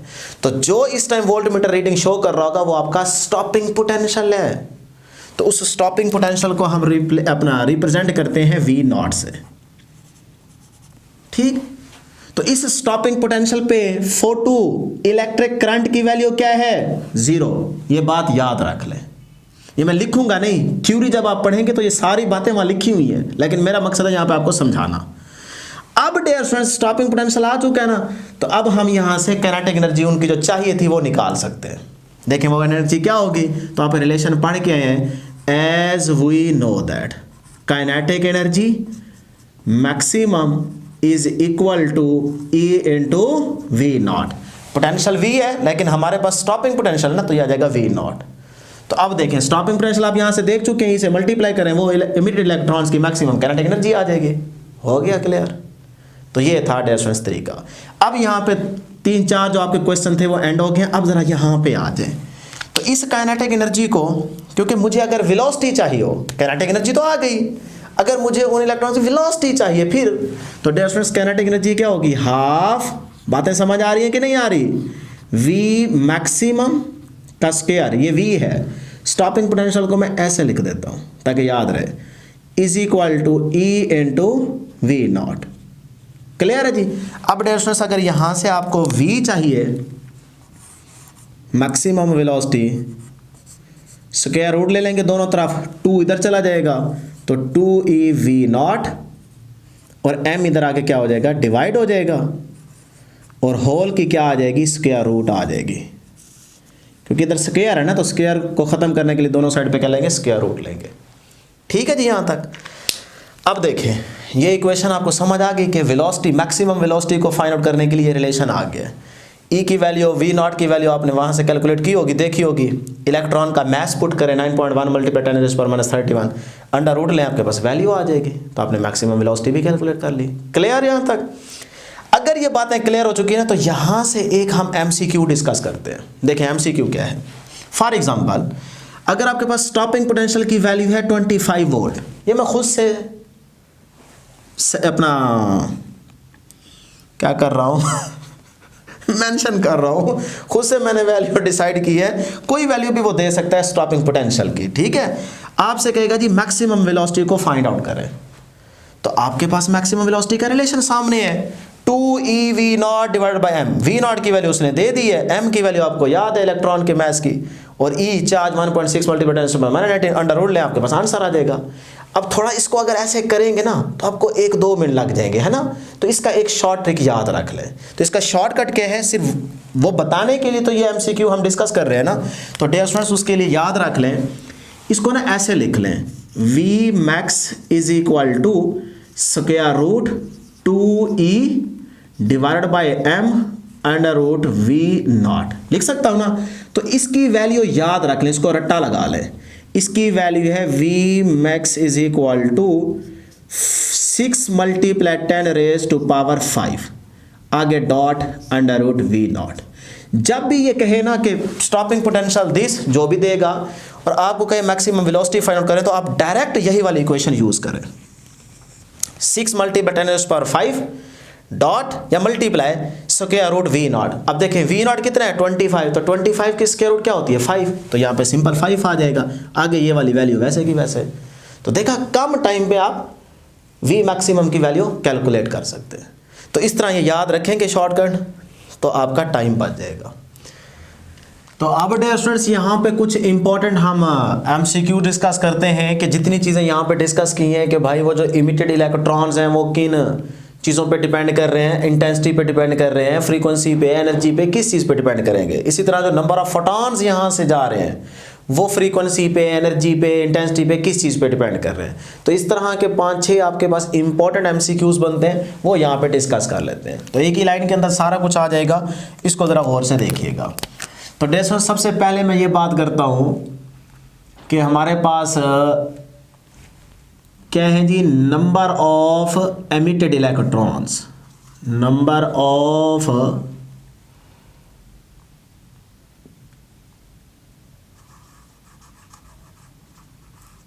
Emitted electrons. ठीक है जी। अब डियर स्टूडेंट्स ये डायरेक्टली प्रोपोर्शनल है जी किसके? ये डायरेक्टली प्रोपोर्शनल है फोटो इलेक्ट्रिक करंट के, फोटो इलेक्ट्रिक करंट। ठीक है, देखिए नंबर ऑफ इलेक्ट्रॉन्स अगर बढ़ेंगे तो फिर इसका मतलब फोटो इलेक्ट्रिक करंट भी सर्किट में बढ़ेगा। तो ये देखें नंबर ऑफ इलेक्ट्रॉन्स के इंक्रीज होने से सर्किट में फोटो इलेक्ट्रिक करंट भी बढ़ जाएगा। ठीक है। अच्छा, उसके बाद स्टूडेंट्स अगली बात याद रखिएगा, वो है जी इंटेंसिटी ऑफ लाइट।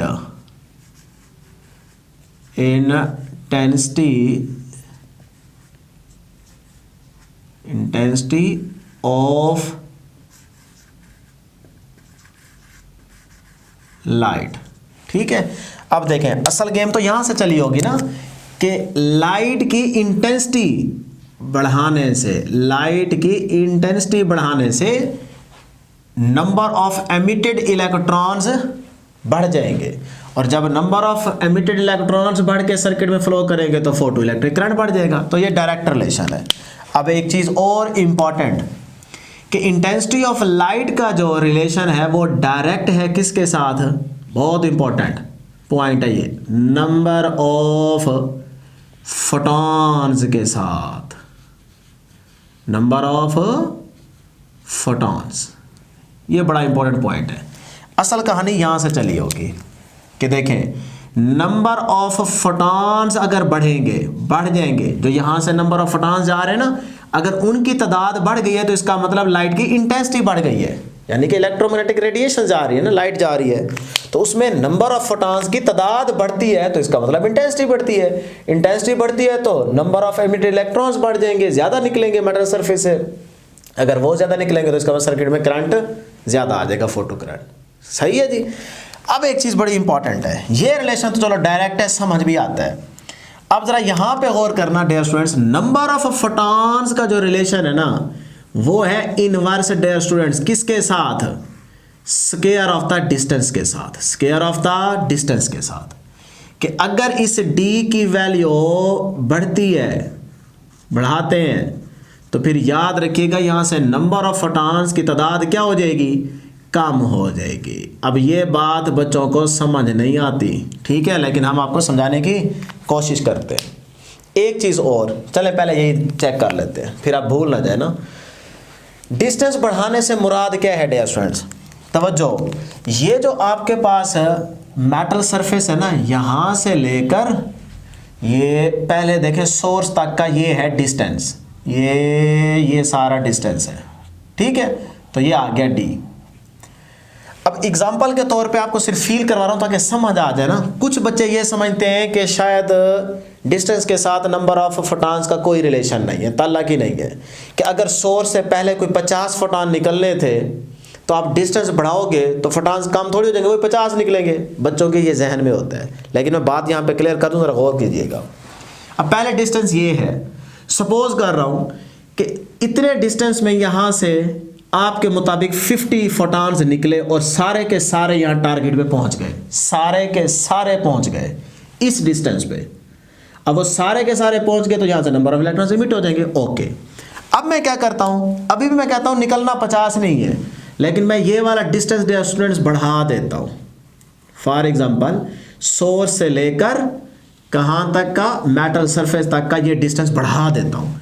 अब जैसे ही मैंने डिस्टेंस बढ़ाया, अब जो 50 फोटॉन निकलने हैं, मैं कह रहा हूं उनकी तादाद कम हो जाती है। क्यों? क्योंकि डियर स्टूडेंट्स वो यहां तक पहुंचेंगे ही नहीं, कुछ पहुंचेंगे ही नहीं। ये मैं आसान से आसान समझा रहा हूं, क्योंकि जाहिर सी बात है इनइलास्टिक कुलैयन है और बीच में कुछ ना कुछ अपनी एनर्जी क्या कर देंगे, वो इधर उधर टकराते टकराते चलते चलते खो देंगे, क्योंकि डिस्टेंस बढ़ गया है ना। तो इसका मतलब उनकी एनर्जी कम हो जाएगी और वो बेचारे यहां तक पहुंच ही नहीं पाएंगे, टारगेट पे हिट ही नहीं कर पाएंगे। तो इस पॉइंट ऑफ व्यू से देखें कि तादाद क्या हो गई है, नंबर ऑफ फोटॉन्स की कम हो गई है। हम देख रहे हैं कि भाई टारगेट पे कितने हिट करेंगे। तो डिस्टेंस के बढ़ाने से कुछ फोटॉन टारगेट तक पहुंच ही नहीं पाएंगे। और वैसे भी देखा जाए तो स्फेरिकल है ना, हमने कर्व शेप ले रखी है। तो आपने एक चैप्टर 9 के अंदर वेव फ्रंट पढ़े थे, स्फेरिकल प्लेन सारे पढ़े थे ना। तो इसका मतलब वो इधर इधर चले जाएंगे ना, कहीं इधर उधर हिट कर रहे होंगे, इस टारगेट पे हिट ही नहीं करेंगे। तो जिसके पॉइंट ऑफ व्यू से हम कह रहे हैं कि डिस्टेंस के बढ़ाने से नंबर ऑफ फोटॉन्स की तादाद कम हो जाती है, ठीक है। तो ये रिलेशन क्या है, इनवर्स है। ये बात यहाँ पे डियर स्टूडेंट्स याद रखिएगा। एक चीज और बड़ी इंपॉर्टेंट है, क्या कि नंबर ऑफ फोटॉन्स का रिलेशन इसके साथ तो है ना इनवर्स, यानी कि इंटेंसिटी ऑफ लाइट का भी इसके साथ क्या है, इनवर्स। लेकिन डियर स्टूडेंट्स इस इंटेंसिटी और एनर्जी का जो रिलेशन है ये एक दूसरे पे इंडिपेंडेंट है, ये डिपेंड ही नहीं करते, ठीक है। तो ये पॉइंट लिख ले फटाफट कि एनर्जी और इंटेंसिटी का रिलेशन एक दूसरे पे इंडिपेंडेंट है, ठीक है। तो energy and intensity are is independent. अच्छा, अब मैं बात ये कर रहा था हाँ कि इंटेंसिटी जो है ना डियर स्टूडेंट्स, इंटेंसिटी याद रखिएगा, इंटेंसिटी का डायरेक्ट रिलेशन है किसके साथ? स्क्वायर ऑफ द एम्पलीट्यूड के साथ। देखें, इंटेंसिटी ऑफ लाइट का डी स्क्वायर के साथ क्या है? इनवर्स। क्लियर? इसका इसके साथ इनवर्स, इसका इसके साथ इनवर्स, इसका इसके साथ इनवर्स। लेकिन इंटेंसिटी ऑफ लाइट का रिलेशन डायरेक्ट है स्क्वायर ऑफ द एम्पलीट्यूड के। ये बात याद रखिएगा। क्यों डियर स्टूडेंट्स? ये देखें, आपने अभी इलेक्ट्रोमैग्नेटिक वेव पढ़ी है ना, तो उस इलेक्ट्रोमैग्नेटिक वेव में फॉर एग्जांपल ये हमारे पास ये नंबर ऑफ फोटॉन्स थे इसके अंदर, ठीक है। अब देखें, यहां तक सपोज कर लेते हैं कितने नंबर ऑफ फोटॉन्स आ रहे हैं? सिर्फ 3। अब जब आप एम्पलीट्यूड बढ़ाते हैं, ये देखें, ये एम्पलीट्यूड आपने बढ़ा दिया। अब देखें नंबर ऑफ फोटॉन्स, इसमें ज्यादा से ज्यादा आ सकते हैं। देखें तादाद बढ़ गई ना, तो एम्पलीट्यूड से नंबर ऑफ फोटॉन्स की तादाद बढ़ती है। एम्पलीट्यूड बढ़ाने से नंबर ऑफ फोटॉन्स की तादाद बढ़ती है, नंबर ऑफ फोटॉन्स की तादाद बढ़ने से इंटेंसिटी बढ़ती है। तो ये रिलेशन डायरेक्ट है, याद रख लें, बड़ा इंपॉर्टेंट रिलेशन है। इसी के साथ साथ डियर स्टूडेंट्स ये भी याद रखिएगा कि जो इंटेंसिटी है ना, ये डी स्क्वायर के साथ इनवर्स है ना, इनवर्स है ना, तो इसका मतलब ये इंटेंसिटी इनवर्स स्क्वायर लॉ को होल्ड या सेटिस्फाई करती है, ठीक है ना। देखें ना, अगर आप एरिया निकालें, इंटेंसिटी का फार्मूला क्या है? कहाँ लिखें? यहाँ लिखते हैं, intensity is equal to power per unit area, ऐसे ही है ना।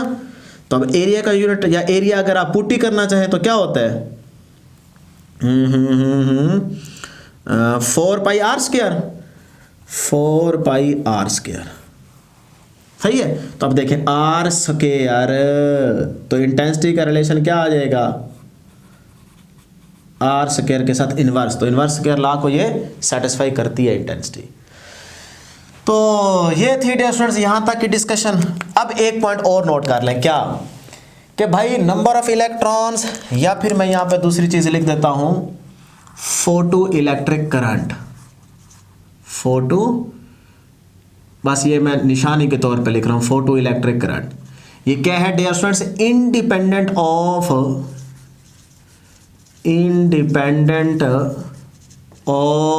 फ्रीक्वेंसी, ठीक है ना। याद रख लें, photo electric current, photo electric current जो है ये फ्रीक्वेंसी पे डिपेंड नहीं करता। फोटो इलेक्ट्रिक करंट इंटेंसिटी पे डिपेंड करता है, नंबर ऑफ फोटॉन्स पे डिपेंड करता है।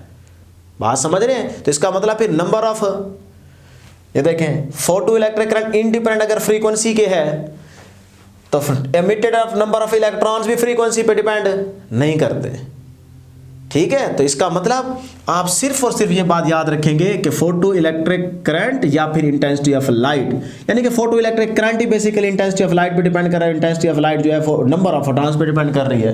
तो फिर इसका मतलब फोटो इलेक्ट्रिक करंट भी नंबर ऑफ फोटॉन्स पे डिपेंड कर रहा है, ठीक है ना। तो ये रिलेशन आ गया, आप बैठ के खुद बना सकते हैं, मैंने सारी चीजें बता दी है।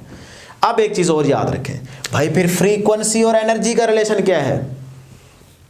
फ्रीक्वेंसी और एनर्जी का रिलेशन, तो फ्रीक्वेंसी बढ़ने से मुराद एनर्जी बढ़ती है, क्लियर। हाँ, फ्रीक्वेंसी और इंटेंसिटी का रिलेशन नहीं है, वो इंडिपेंडेंट है। जैसे एनर्जी और इंटेंसिटी इंडिपेंडेंट, वैसे ही फ्रीक्वेंसी और क्या बोला मैंने, हाँ, इंटेंसिटी, ठीक है। तो ये क्या है आपस में, देखें ना, एनर्जी और इंटेंसिटी इंडिपेंडेंट, तो फ्रीक्वेंसी और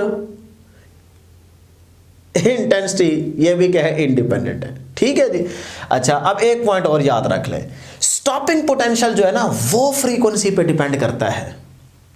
उसकी एग्जांपल देता हूं, देखें, कुछ के पास इलेक्ट्रॉन के पास एनर्जी कम थी, वो रुक गए थे, बाकी बदमाशी कर रहे थे, आगे निकलना चाहते थे, तो इसका मतलब उनके पास एनर्जी ज्यादा है। कहां से आई? वो पीछे सोर्स की फ्रीक्वेंसी बढ़ गई थी, सोर्स की फ्रीक्वेंसी के बढ़ने से नंबर ऑफ फोटॉन जो निकल रहे हैं उनके पास एनर्जी ज्यादा, फ्रीक्वेंसी बढ़ने से एनर्जी बढ़ गई ना। अब वो फोटॉन आके इन इलेक्ट्रॉन्स को एनर्जी ज्यादा देंगे, जब एनर्जी ज्यादा देंगे, उनके पास एनर्जी ज्यादा है तो वो बदमाशी कर रहे थे ना, तो फिर आपने क्या किया, यहां से स्टॉपिंग पोटेंशियल यानी कि पोटेंशियल बढ़ा दिया, इसको टर्मिनल को आगे ले आए ना, तो पोटेंशियल को वेरी करवा के आपने यहां पे पोटेंशियल बढ़ा दिया। जब आपने पोटेंशियल बढ़ाया, देखें, स्टॉपिंग पोटेंशियल आपने इंक्रीज कर दिया, तो इसका मतलब वो जो एमिटेड इलेक्ट्रॉन्स कि अब मैक्सिमम काइनेटिक एनर्जी है वो किस पे डिपेंड कर रही है? स्टॉपिंग पोटेंशियल पे। तो वो रुके कब?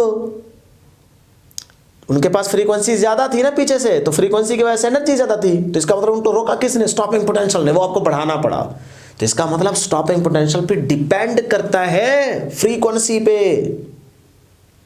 फ्रीक्वेंसी पीछे से बढ़ी है ना, तो एनर्जी उन इलेक्ट्रॉन्स के पास ज्यादा आई है, तो इसका मतलब फिर फ्रीक्वेंसी स्टॉपिंग पोटेंशियल पे डिपेंड करती है।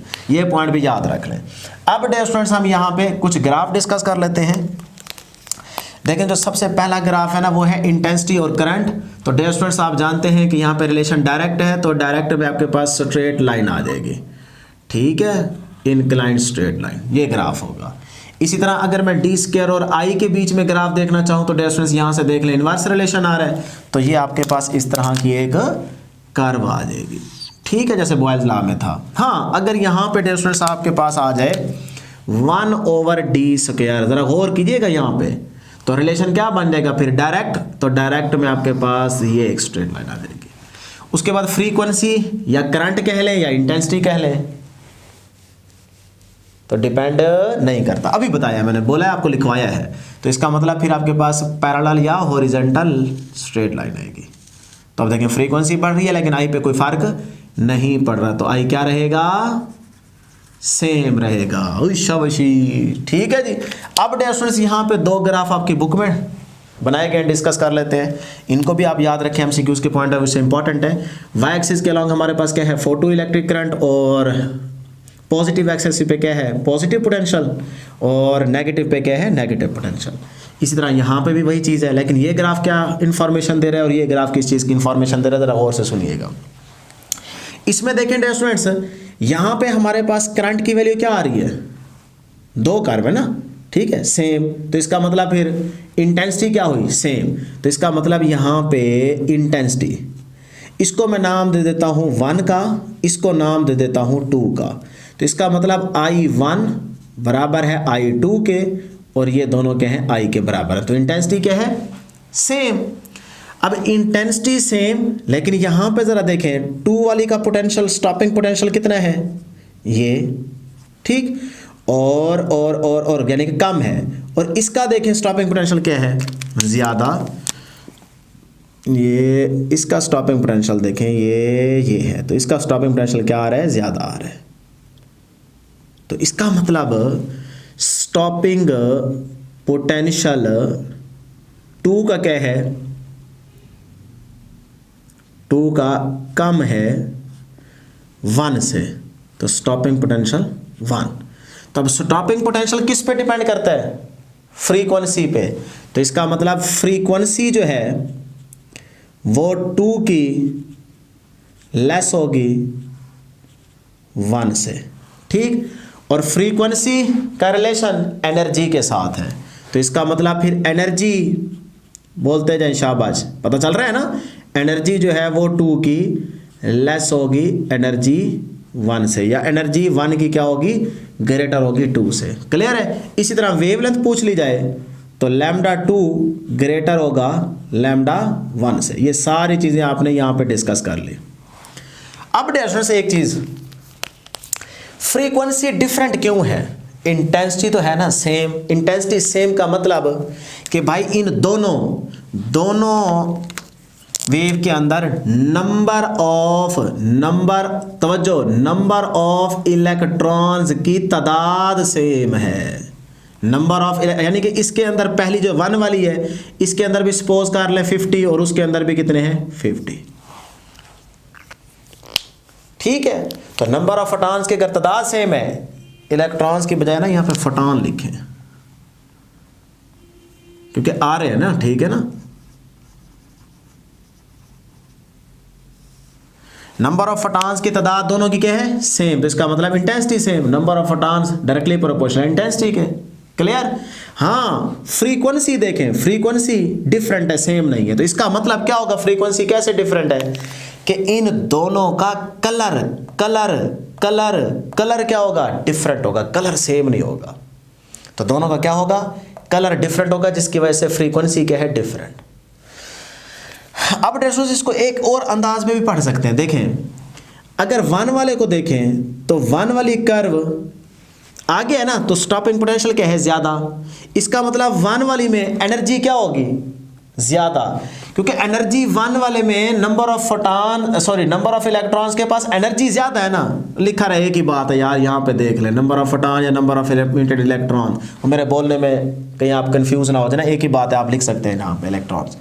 अब जो नंबर ऑफ इलेक्ट्रॉन्स आ रहे हैं उनके पास अगर एनर्जी ज़्यादा है तो इसका मतलब उनको फिर रोकने के लिए स्टॉपिंग पोटेंशियल भी ज़्यादा चाहिए होगा। तो देखें 1 वाले के पास अगर एनर्जी ज़्यादा है तो फिर स्टॉपिंग पोटेंशियल भी ज़्यादा अप्लाई करना पड़ेगा ना उनको रोकने के लिए। तो स्टॉपिंग पोटेंशियल की वैल्यू भी क्या आ रही है, देखें 1 वाले की ज़्यादा आ रही है, ये आ गया। तो इस तरह से भी इसको पढ़ सकते हैं। क्लियर है? आगे चलते हैं जी, इस नंबर 2 के ग्राफ को देखते हैं। अब यहाँ पे देखें ये करंट की वैल्यू क्या है, डिफरेंट। तो इसका मतलब फिर इसको मैं कह देता हूँ 1 और इसको कह देता हूँ 2। तो इसका मतलब I1 जो है ये ग्रेटर है I2 से, यानी कि इंटेंसिटी में फ़र्क आ गया ना। तो इंटेंसिटी इसकी क्या है, ज़्यादा, और इसकी क्या है, कम। लेकिन देखें यहाँ पे स्टॉपिंग पोटेंशियल दोनों का क्या है, stopping potential dear students same है। अब स्टॉपिंग पोटेंशियल सेम तो स्टॉपिंग पोटेंशियल फ्रीक्वेंसी पे डिपेंड करता है। तो इसका मतलब फ्रीक्वेंसी क्या रहेगी, वो यहाँ पे सेम रहेगी। फ्रीक्वेंसी सेम तो इसका मतलब एनर्जी क्या रहेगी, सेम रहेगी। अब भी फ्रीक्वेंसी सेम का मतलब यहाँ पे, अच्छा इंटेंसिटी डिफरेंट का मतलब क्या है, 1 वाली में सपोज 1 वाली में ज़्यादा है ना, तो इसका मतलब नंबर ऑफ इलेक्ट्रॉन्स की तादाद इसमें क्या है, ज़्यादा। सपोज कर लेते हैं इसमें 100 है तो इसमें कितने हैं, 50। तो इंटेंसिटी का फ़र्क आ गया, ठीक। लेकिन अब frequency same, stopping potential same, तो इसका मतलब इन दोनों का फिर कलर क्या है, सेम है। तो कलर सेम होने की वजह से, यानी कि दोनों लाइट का कलर सेम है लेकिन दोनों में नंबर ऑफ फोटॉन्स या इलेक्ट्रॉन्स की तादाद का फ़र्क है, ठीक है। तो कलर सेम होने की वजह से फ्रीक्वेंसी क्या हो गई है, सेम हो गई है। तो ये ग्राफ आपको इस चीज़ की इंफॉर्मेशन दे रहा है। अब डियर स्टूडेंट्स एक ग्राफ और आपकी बुक में डिस्कस किया गया, वो देख लेते हैं कि kinetic energy along the Y axis और अलोंग एक्स एक्सिस क्या ली गई है, फ्रीक्वेंसी ली गई है। और इस तरह की आपको एक स्ट्रेट लाइन नज़र आ रही है। अब ये ग्राफ कैसे यहाँ पे और किस चीज़ की इंफॉर्मेशन देता है वो ज़रा देख लें। हम इसको कैसे डिस्कस करते हैं, आपकी मर्ज़ी है, आप यूँ चलना चाहें या यूँ चलना चाहें। आसान ये है कि इसको ऐसे चलाएं। देखें, अगर फॉर एग्जांपल इस पॉइंट पे हम मान लें कि इसकी फ्रीक्वेंसी क्या है, एफ, कोई भी उसकी वैल्यू देखें, उस फ्रीक्वेंसी की वैल्यू पे यहाँ पे मैक्सिमम काइनेटिक एनर्जी ये होगी, ठीक। अब मैं थोड़ा थोड़ा नीचे आता चाहता हूँ, यहाँ पे आएंगे इस पॉइंट पे, तो इसका मतलब फ्रीक्वेंसी कम। अगर फ्रीक्वेंसी कम तो यहाँ से काइनेटिक एनर्जी भी कम, सही है। अच्छा, और फ्रीक्वेंसी कम करें तो इसका मतलब यहाँ पे मैक्सिमम काइनेटिक एनर्जी भी कम होती जा रही है। ऐसे करते करते करते ये वो पॉइंट आ गया है कि जिस पे देखें मैक्सिमम काइनेटिक एनर्जी क्या हो गई है, ज़ीरो हो गई है। यानी कि फ्रीक्वेंसी तो अभी ज़ीरो नहीं हुई ना, ये वो पॉइंट आ गया है, फ्रीक्वेंसी को कम कर रहे थे ना, इस पॉइंट पे जब आप पहुंचे तो मैक्सिमम काइनेटिक एनर्जी क्या हो गई, ज़ीरो। यानी कि इलेक्ट्रॉन्स अब सर्किट में मूव ही नहीं कर सकते, उनके पास एनर्जी है ही नहीं मूव होने के लिए।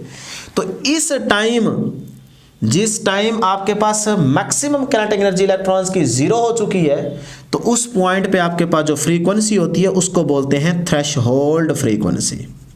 क्या बोलते हैं, थ्रेशहोल्ड फ्रीक्वेंसी, ठीक है जी। अब देखें डियर स्टूडेंट्स, अगर आप, अब थ्रेशहोल्ड फ्रीक्वेंसी क्या है कि भाई वो मिनिमम फ्रीक्वेंसी जिस पे इलेक्ट्रॉन्स मेटल सरफेस से तो एमिट हो चुके हैं लेकिन उनके पास इतनी एनर्जी नहीं है कि वो आगे मूव कर सके। आगे मूव कराने के लिए तो उनके पास काइनेटिक एनर्जी होनी चाहिए, वो तो है ही नहीं, वो तो ज़ीरो है, ठीक है। तो ये आपके पास क्या है, थ्रेशहोल्ड फ्रीक्वेंसी, वो फ्रीक्वेंसी जिस पे आपके पास इलेक्ट्रॉन्स के पास काइनेटिक एनर्जी की वैल्यू क्या हो, ज़ीरो। तो काइनेटिक एनर्जी मैक्सिमम की वैल्यू अगर ज़ीरो है तो उस पॉइंट पे आपके पास फ्रीक्वेंसी क्या कहलाती है, थ्रेशहोल्ड फ्रीक्वेंसी कहलाती है। अब डियर स्टूडेंट्स दो बातें बड़ी इंपॉर्टेंट है जो कि याद रखनी है आपने, टाइम बहुत ज़्यादा होता जा रहा है तो मैं कोशिश कर रहा हूँ कि जल्दी जल्दी आपको बताऊँ। तो सबसे पहले देखिए कि अलॉन्ग एक्स एक्सिस पे जो आपके पास पॉइंट आ रहा है थ्रेशहोल्ड फ्रीक्वेंसी का, तो इसका मतलब अलॉन्ग एक्स एक्सिस पे इस ग्राफ को कट करने वाला पॉइंट या लाइन क्या कहलाएगी, एक्स इंटरसेप्ट। क्या कहलाएगी, एक्स इंटरसेप्ट, एक्स इंटरसेप्ट। अच्छा, उसके बाद इस पॉइंट से आप आगे आ रहे हैं, डॉटेड लाइन देख रहे हैं ना, इस डॉटेड लाइन वाई एक्सिस को भी ये ग्राफ क्या कर रहा है, इस पॉइंट पे आके कट कर रहा है। तो जो वाई एक्सिस पे जिस पॉइंट पे ये ग्राफ कट करेगा उसको बोलेंगे डियर स्टूडेंट्स वाई इंटरसेप्ट। ये आपकी बुक में मेंशन किया गया है वाई इंटरसेप्ट, ठीक है। अब यहां से बनेंगे दो एमसीक्यू, क्या कि भाई ये जो एक्स इंटरसेप्ट है जिस पॉइंट पे कट कर रहा है, ये आपको एक्स इंटरसेप्ट किस चीज की इंफॉर्मेशन दे रहा है, किस चीज को रिप्रेजेंट कर रहा है। तो डियर स्टूडेंट्स फिर याद रखिएगा, एमसीक्यूज में पूछा जाएगा, ये रिप्रेजेंट कर रहा है किसको। देखें इस पे क्या है, थ्रेशोल्ड फ्रीक्वेंसी। तो फिर यहां पे लिखें थ्रेशोल्ड फ्रीक्वेंसी, ठीक है। ये बड़ा इंपॉर्टेंट एमसीक्यू है। इसी तरह वाई इंटरसेप्ट को देखें, ये सारी वैल्यू आते तो यहाँ पे जीरो पे, अब जीरो से नीचे आ जाए, अब नीचे आ जाए, ये आ रही है, ठीक है। अब जरा गौर कर लें भाई, जिस वाई एक्सिस पे जिस पॉइंट पे आपका ये ग्राफ उसको कट कर रहा है वो कहलाता है वाई इंटरसेप्ट। तो ये वाई इंटरसेप्ट यहाँ पे किस चीज को रिप्रेजेंट कर रहा है, जैसे एक्स इंटरसेप्ट थ्रेशोल्ड फ्रीक्वेंसी को कर रहा था, वैसे ये वाई इंटरसेप्ट डियर स्टूडेंट्स यहाँ पे किस चीज को रिप्रेजेंट कर रहा है, ये कर रहा है डियर स्टूडेंट्स यहाँ पे वर्क फंक्शन को। देखें ना, ये सारा रीजन है ऊपर, तो इसका मतलब अगर वैल्यू आती है काइनेटिक एनर्जी की तो वो तो इलेक्ट्रॉन मूव कर जाएंगे सर्किट में। इसका मतलब वो मेटल से तो बाहर निकल चुके हैं लेकिन उनके पास काइनेटिक एनर्जी यहाँ पे जीरो है। तो ये वाला रीजन क्या बता रहा है, ये वाला रीजन बता रहा है कि भाई उनके पास इतनी एनर्जी जरूर है कि वो मेटल से एमिट हो चुके हैं, लेकिन काइनेटिक एनर्जी यहाँ तक देखें क्या है, जीरो। तो अगर उससे ऊपर आती है तो वो मूव कर जाएंगे। तो इसका मतलब ये पीछे वाला रीजन जो बता रहा है ना, ये हमें बता रहा है वर्क फंक्शन की इंफॉर्मेशन दे रहा है। क्या बता रहा है, वर्क फंक्शन। वर्क फंक्शन से मुराद वो एनर्जी, वो मिनिमम एनर्जी जो इलेक्ट्रॉन्स को एमिट होने के लिए चाहिए। जब फोटॉन आएंगे ना, इलेक्ट्रॉन्स को यहाँ पे एनर्जी देंगे तो इलेक्ट्रॉन्स मेटल सरफेस से निकलेंगे, तो निकलने के लिए जो उनको कम से कम एनर्जी चाहिए उसका नाम वर्क फंक्शन है। तो वर्क फंक्शन एनर्जी है, तो इसलिए वर्क फंक्शन का यूनिट क्या रहेगा, इलेक्ट्रॉन वोल्ट, ठीक है। तो वाई इंटरसेप्ट जो है वो आपको वर्क फंक्शन की इंफॉर्मेशन देता है, एक्स इंटरसेप्ट जो है वो आपको थ्रेशोल्ड फ्रीक्वेंसी की इंफॉर्मेशन देता है। बहुत इंपॉर्टेंट पॉइंट है। अब डियर स्टूडेंट्स, अगर आपके पास सपोज करें कि इस एनर्जी की जो वैल्यू आ रही है वो ये आपके पास सपोज कर रहा हूँ वो है जी 8, ठीक है, और यहाँ पे जो नेगेटिव में आ रही है ये है जी -2। अब अगर यही दोनों आप ऐड कर दें तो 8 + 2 कितना हो जाएगा, 10। लेकिन याद रहे नेगेटिव साइन को आपने इग्नोर करना है, एनर्जी है ना। और याद रखिएगा फेडरल की बुक में ये जो फाई है वर्क फंक्शन, ये नेगेटिव में लिखा हुआ है, तो इससे कोई फर्क नहीं पड़ता, आप पॉजिटिव भी लिख सकते हैं, एनर्जी है ना बेसिकली। तो 8 + 2 10 आ जाएगा, और यही 10 आपके पास total energy of the photon होगी। वो क्या होगी, वो होगी जी फोटॉन की एनर्जी, या इसे आप लिख सकते हैं HF, इसके बराबर होगी, ठीक है, दोनों को अगर ऐड करेंगे तो। अब डियर स्टूडेंट्स यहाँ पे देखें कि काइनेटिक एनर्जी का जो रिलेशन है वो स्टॉपिंग पोटेंशियल के साथ क्या है, डायरेक्ट। भाई जिनके पास ज़्यादा एनर्जी थी वो बदमाशी कर रहे थे तो आपने पोटेंशियल बढ़ा दी ना, स्टॉपिंग पोटेंशियल, तो इसका मतलब रिलेशन क्या है, डायरेक्ट। तो फिर मैं लिख सकता हूँ ना, maximum kinetic energy directly proportional है डियर स्टूडेंट्स स्टॉपिंग पोटेंशियल के, ठीक। तो अब अगर यहाँ पे मैं स्टॉपिंग पोटेंशियल लिख दूँ तो फिर भी तो ग्राफ ऐसे ही बनेगा ना, ठीक। अब हम यहाँ से एक एमसीक्यू डिस्कस कर लेते हैं, और वो क्या है, वो है डियर स्टूडेंट्स यहाँ से स्लोप का। तो स्लोप हमें यहाँ पे किस चीज़ की इंफॉर्मेशन दे रहा है, बहुत इंपॉर्टेंट पॉइंट है। स्लोप क्या होता है, tan थीटा, और tan थीटा क्या होता है, Δy/Δx या परपेंडिकुलर ओवर बेस। तो यहाँ पे देखें हमारे पास क्या है, काइनेटिक एनर्जी, काइनेटिक एनर्जी को E लिख सकता हूँ ना, एनर्जी ओवर एक्स एक्सिस के अलॉन्ग क्या है, F, तो ये आ गया जी F, सही है ना। अब देखें हम रिलेशन पढ़ चुके हैं, E = H × F। तो E/F किसके बराबर आ गया, यहाँ से देखें H को निकालें, H = E/F। तो इसका मतलब E/F जो है वो H के इक्वल है, और H क्या है, ये तो था प्लैंक्स कांस्टेंट। तो इसका मतलब आपसे अगर पूछा जाए यहाँ से कि यहाँ पे स्लोप हमें किस चीज़ की इंफॉर्मेशन दे रहा है, तो आप कहेंगे प्लैंक्स कांस्टेंट की इंफॉर्मेशन दे रहा है। और ये भी पूछा जा सकता है कि यहाँ पे स्लोप की वैल्यू क्या है, तो फिर देखते नहीं रहना कि भाई स्लोप तो नजर ही नहीं आ रहा। तो स्लोप में किस चीज की इंफॉर्मेशन दे रहा है? प्लैंक्स कांस्टेंट की, ठीक है। और अगर यहाँ स्लोप की वैल्यू पूछ ली जाए तो प्लैंक्स कांस्टेंट की वैल्यू क्या है? वो है जी 6.63 multiply 10⁻⁻34 joule into second. Clear है जी? तो ये वो सारी बातें थी डियर स्टूडेंट्स, याद रखिएगा। और हाँ, अगर डियर स्टूडेंट्स यहाँ से जैसे आपने कहा ना कि वी नॉट भी लिख सकते हैं स्टॉपिंग पोटेंशियल, तो यहाँ पे स्टॉपिंग पोटेंशियल दे दे फिर कहे स्लोप किस चीज़ की इंफॉर्मेशन देता है, फिर याद रखिएगा, फिर ये ना लगा देना, फिर वो देख लेना, आप चेक कर लेना। अब एक बड़ा इंपॉर्टेंट नोट है कि भाई ये जो वर्क फंक्शन आया है फाई, ये फोटॉन की एनर्जी पे डिपेंड नहीं करता।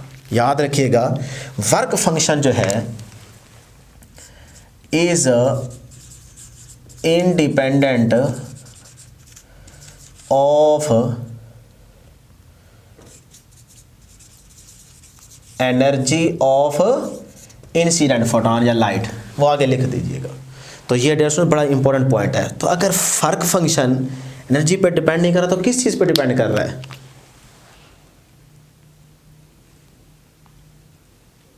वर्क फंक्शन डिपेंड कर रहा है मेटल सरफेस पे, ठीक है ना। तो ये बड़ा इंपॉर्टेंट पॉइंट है, इससे एक रिलेटेड एमसीक्यू भी आएगा, वो भी डिस्कस करते हैं। अकॉर्डिंग टू आइंस्टाइन, तो डियर स्टूडेंट्स आइंस्टाइन के मुताबिक इसका फर्स्ट पैराग्राफ पढ़ लीजिएगा, हम उस तरफ नहीं जाते, सिर्फ उसकी मैथमेटिकल इक्वेशन यूज करते हैं क्योंकि पहले वीडियो बहुत लेंथी हो रही है। तो देखिए, आपने ये चीज़ें पढ़ी हुई है, एक दफ़ा रीड जरूर कर लीजिएगा कि हमारे पास आइंस्टाइन के अकॉर्डिंग कौन सी इक्वेशन है जी? E is equal to work function phi plus maximum kinetic energy, ठीक है। अब देखें, E को मैं लिख सकता हूं ना dear students H into F, और आगे phi plus maximum kinetic energy, ठीक है। अच्छा, एक चीज और याद रखिएगा, ये जो इक्वेशन है डियर स्टूडेंट्स, ये सिर्फ और सिर्फ तब वैलिड है जब emitted electrons maximum kinetic energy के साथ मूव कर रहे होंगे, तब ये इक्वेशन वैलिड होगी। अगर आपसे ये पूछ लिया जाए कि भाई वो जो इलेक्ट्रॉन्स को एमिट होने के लिए एनर्जी चाहिए होती है, उन इलेक्ट्रॉन्स के लिए क्या ये इक्वेशन वैलिड है, तो फिर आंसर होगा नो, ठीक है ना। तो अब डियर स्टूडेंट्स यहाँ पे अगर मैं इसी रिलेशन की बात करूं कि ये जो फ्रीक्वेंसी है, ये वाली फ्रीक्वेंसी जब थ्रेशहोल्ड फ्रीक्वेंसी के इक्वल होगी, थ्रेशहोल्ड फ्रीक्वेंसी के, तो H इंटू एफ नॉट यानी कि थ्रेशहोल्ड फ्रीक्वेंसी, इसको आप ऐसे भी रिप्रेजेंट कर सकते हैं, ठीक है ना, एफ नॉट से। ये थ्रेशहोल्ड फ्रीक्वेंसी का सिंबल है। तो जब फ्रीक्वेंसी थ्रेशहोल्ड फ्रीक्वेंसी के बराबर होगी तो फिर मुझे डियर स्टूडेंट्स बताएं 5 ऐसे प्लस मैक्सिमम काइनेटिक एनर्जी क्या हो जाएगी? 0। देखें, थ्रेशहोल्ड फ्रीक्वेंसी पे मैक्सिमम काइनेटिक एनर्जी क्या हो गई थी? 0। तो ये 0 आ गया। तो इसका मतलब H F naught is equal to 5। तो वर्क फंक्शन मिल गया कि ना मिला?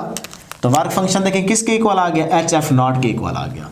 तो यहां से डियर स्टूडेंट्स अगर मैं वर्क फंक्शन का एक और रिलेशन लिखना चाहूं तो वो ऐसे भी लिखा जा सकता है। देखें, H वैसे एफ नॉट की जगह क्या लिख सकता हूं? देखो, V is equal to F lambda, V की जगह क्या लिख सकता हूं? C, तो ये आ गया C। तो यहाँ पे अगर नॉट है तो यहाँ पे भी नॉट आ जाएगा।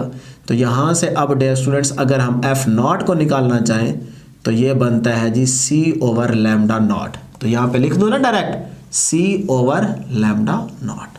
तो ये रिलेशन भी आपके पास क्या आ गया? वर्क फंक्शन का आ गया। अब जरा गौर करना है डियर स्टूडेंट्स, इसी इक्वेशन को दोबारा लिखने लगा हूं। देखिए, एक दफा दोबारा लिख दें, आपकी मर्जी, चाहे इसमें पुटिंग कर दें, वो भी आपकी मर्जी है। देखो, E की जगह लिख सकता हूं H F is equal to 5 की जगह क्या लिख सकता हूं? H F naught plus maximum kinetic energy. तो एक रिलेशन आपके पास ये आ गया, इक्वेशन इसमें पुट कर रहा हूं। अब इधर से अगर आपको मैक्सिमम काइनेटिक एनर्जी चाहिए हो तो फिर आप कैसे लिख सकते हैं? देखें, ये H एफ अपनी जगह पे और ये इधर आके क्या हो जाएगा? माइनस। तो H एफ नॉट, ठीक है जी, ये आपके पास रिलेशन बन गया। अब डियर स्टूडेंट्स इसी इक्वेशन को मैं ऐसे भी लिख सकता हूं कि काइनेटिक एनर्जी है ना, तो एनर्जी यानी कि ये equation plus is equal to 5 ऐसे प्लस काइनेटिक एनर्जी की जगह क्या लिख सकता हूं? EV not. तो ये आ गया डियर स्टूडेंट्स EV0। तो ये भी आपके पास एक रिलेशन आ गई। क्वेश्चन नंबर ए बहुत इंपॉर्टेंट है। जैसे आपको ये इक्वेशन मिली तो इससे रिलेटेड एक इंपॉर्टेंट MCQ है, वो डिस्कस कर लेते हैं, बहुत इंपॉर्टेंट है। देखें, सपोज करते हैं डियर स्टूडेंट्स आपके पास ये एक मेटल है जिसका वर्क फंक्शन दिया गया है 1.5 electron volt, work function energy है ना, और यहाँ से हमारे पास एक इलेक्ट्रोमैग्नेटिक रेडिएशन आ रही है जिसकी एनर्जी क्या है, या कोई फोटॉन समझ लें, उसकी एनर्जी कितनी है जी 2.5 इलेक्ट्रॉन वोल्ट। अब आपसे कहता है जी स्टॉपिंग पोटेंशियल की वैल्यू कैलकुलेट करें। बहुत सिंपल है, सिर्फ मैंने आपको जल्दी जल्दी बता दिया कि गिवन इस तरह से है कि एक मेटल जिसका वर्क फंक्शन दिया गया है, फोटॉन की एनर्जी दी गई है और स्टॉपिंग पोटेंशियल आपने कैलकुलेट करनी है, ठीक है ना। तो अब डियर स्टूडेंट्स स्टॉपिंग पोटेंशियल को कैलकुलेट करने के लिए क्या यूज करेंगे आप, देखें एनर्जी गिवन है, फाई गिवन है, तो ये रिलेशन जरा गौर से देखें। तो इसको मैं दोबारा लिखने लगा हूं, energy is equal to phi EV0। करें जी पुटिंग, एनर्जी दी गई है ना, एनर्जी है 2 अच्छा इसमें से ना पहले आप अलग अलग कर लें, हमें स्टॉपिंग पोटेंशियल चाहिए ना। तो ये देखें EV0 is equal to E-5। अब dear students EV0 is equal to energy कितनी है 2.5 electron volt minus work function कितना है 1.5 इलेक्ट्रॉन वोल्ट, ठीक है। अब डियर स्टूडेंट्स 2.5 में से 1.5 निकालें तो कितना बचता है, शाबाश बोले 1.5 गया ना, तो पीछे कितना बचेगा 1, तो ये आ गया 1 इलेक्ट्रॉन वोल्ट। अब देखें इस साइड पे E से कैंसल, यहाँ से V0 है तो V0 किसके इक्वल आ गया 1 वोल्ट के बराबर आ गया। लो जी इतनी सी बात है। अब ये MCQ डिस्कस क्यों किया है कि बच्चे समझते हैं कि यार ये जो EV है इधर से ही है, ये कैंसिल कैसे होगा, इसकी वैल्यू कैसे पुट करें। भाई वो तो खुद ब खुद कैंसिल हो गया ना, आप डायरेक्ट देखें आपके पास V0 is equal to 1 volt आ गया। तो इस तरह पुटिंग करके देख लिया करें। अब लास्ट एक बहुत इंपॉर्टेंट MCQ है इस टॉपिक का, वो जरा गौर से सुनिएगा। डियर स्टूडेंट्स अगर मैं आपसे कहूं कि इंसिडेंट फोटॉन की एनर्जी अगर मैं डबल कर दूं तो एमिटेड इलेक्ट्रॉन्स की काइनेटिक एनर्जी क्या हो जाएगी, उस पर क्या फर्क पड़ेगा।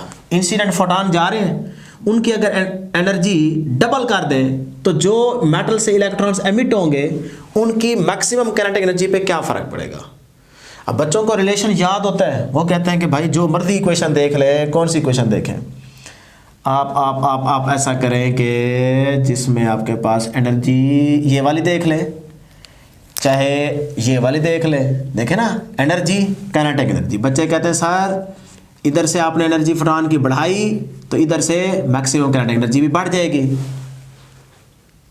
डबल हो जाएगी। नहीं डियर स्टूडेंट्स याद रखिएगा ये ऑप्शन गलत है, ठीक है ना। अब जरा इसको समझिएगा। देखें मैं आपको फटाफट सेटिस्फाई करने की कोशिश करता हूँ। सपोज करते हैं यही क्वेश्चन अगर हम यूज करें तो ये क्वेश्चन क्या है, E is equal to 5 plus maximum kinetic energy, ठीक है ना। अब हम सपोज कर लेते हैं कि एनर्जी कितनी थी पहले 10 इज इक्वल टू, इसमें से वर्क फंक्शन एमिट होने के लिए इलेक्ट्रॉन्स को एनर्जी लग गई फॉर एग्जांपल 2 प्लस, सही है। अब देखें इधर क्या होना चाहिए कि 10 10 के बराबर आएगा, इसका मतलब मैक्सिमम काइनेटिक एनर्जी उनके पास कितनी थी 8। अब ये पहली चीज हो गई। अब वो क्या कह रहा है स्टेटमेंट में कि भाई फोटॉन की एनर्जी को डबल कर दो, डबल करने से मुराद ये क्या है 20 हो जाए, बात समझ रहे हैं ना, ठीक है। ये होगी 20। अब डियर स्टूडेंट्स डबल हमने इस एनर्जी को किया, ये होगी 20। हमने इक्वेशन देखें 10 इज इक्वल टू 10 हो रहा है, सेटिस्फाई हो रही है ना इक्वेशन, हमने इसी तरह सेटिस्फाई करना है। 10 से डबल किया 20 हो गया।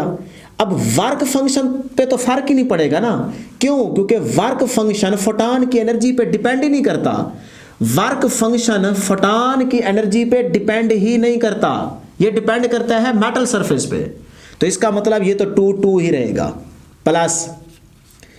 अब आप कह रहे हैं एनर्जी को डबल करने से मैक्सिमम काइनेटिक एनर्जी भी डबल हो जाती है। अगर मैं इसको डबल करूं तो 8 का बनता है 16, डबल करें तो 16 बनता है।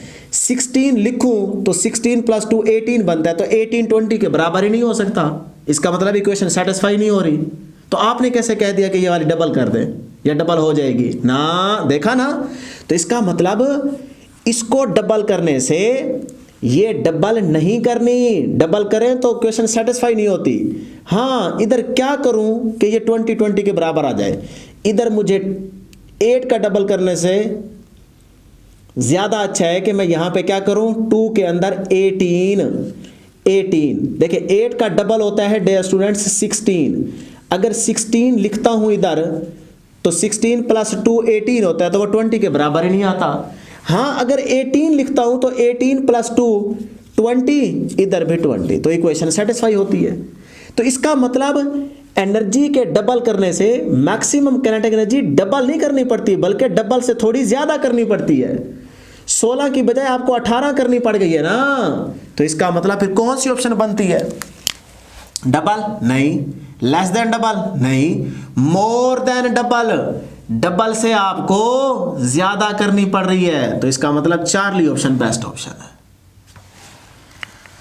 तो ये थी डियर स्टूडेंट्स हमारे पास आज की डिस्कशन। उम्मीद करते हैं कि आपको ज़रूर समझ आई होगी। आज के लिए इतना ही, दुआओं में ज़रूर याद रखिएगा। अल्लाह हाफिज़।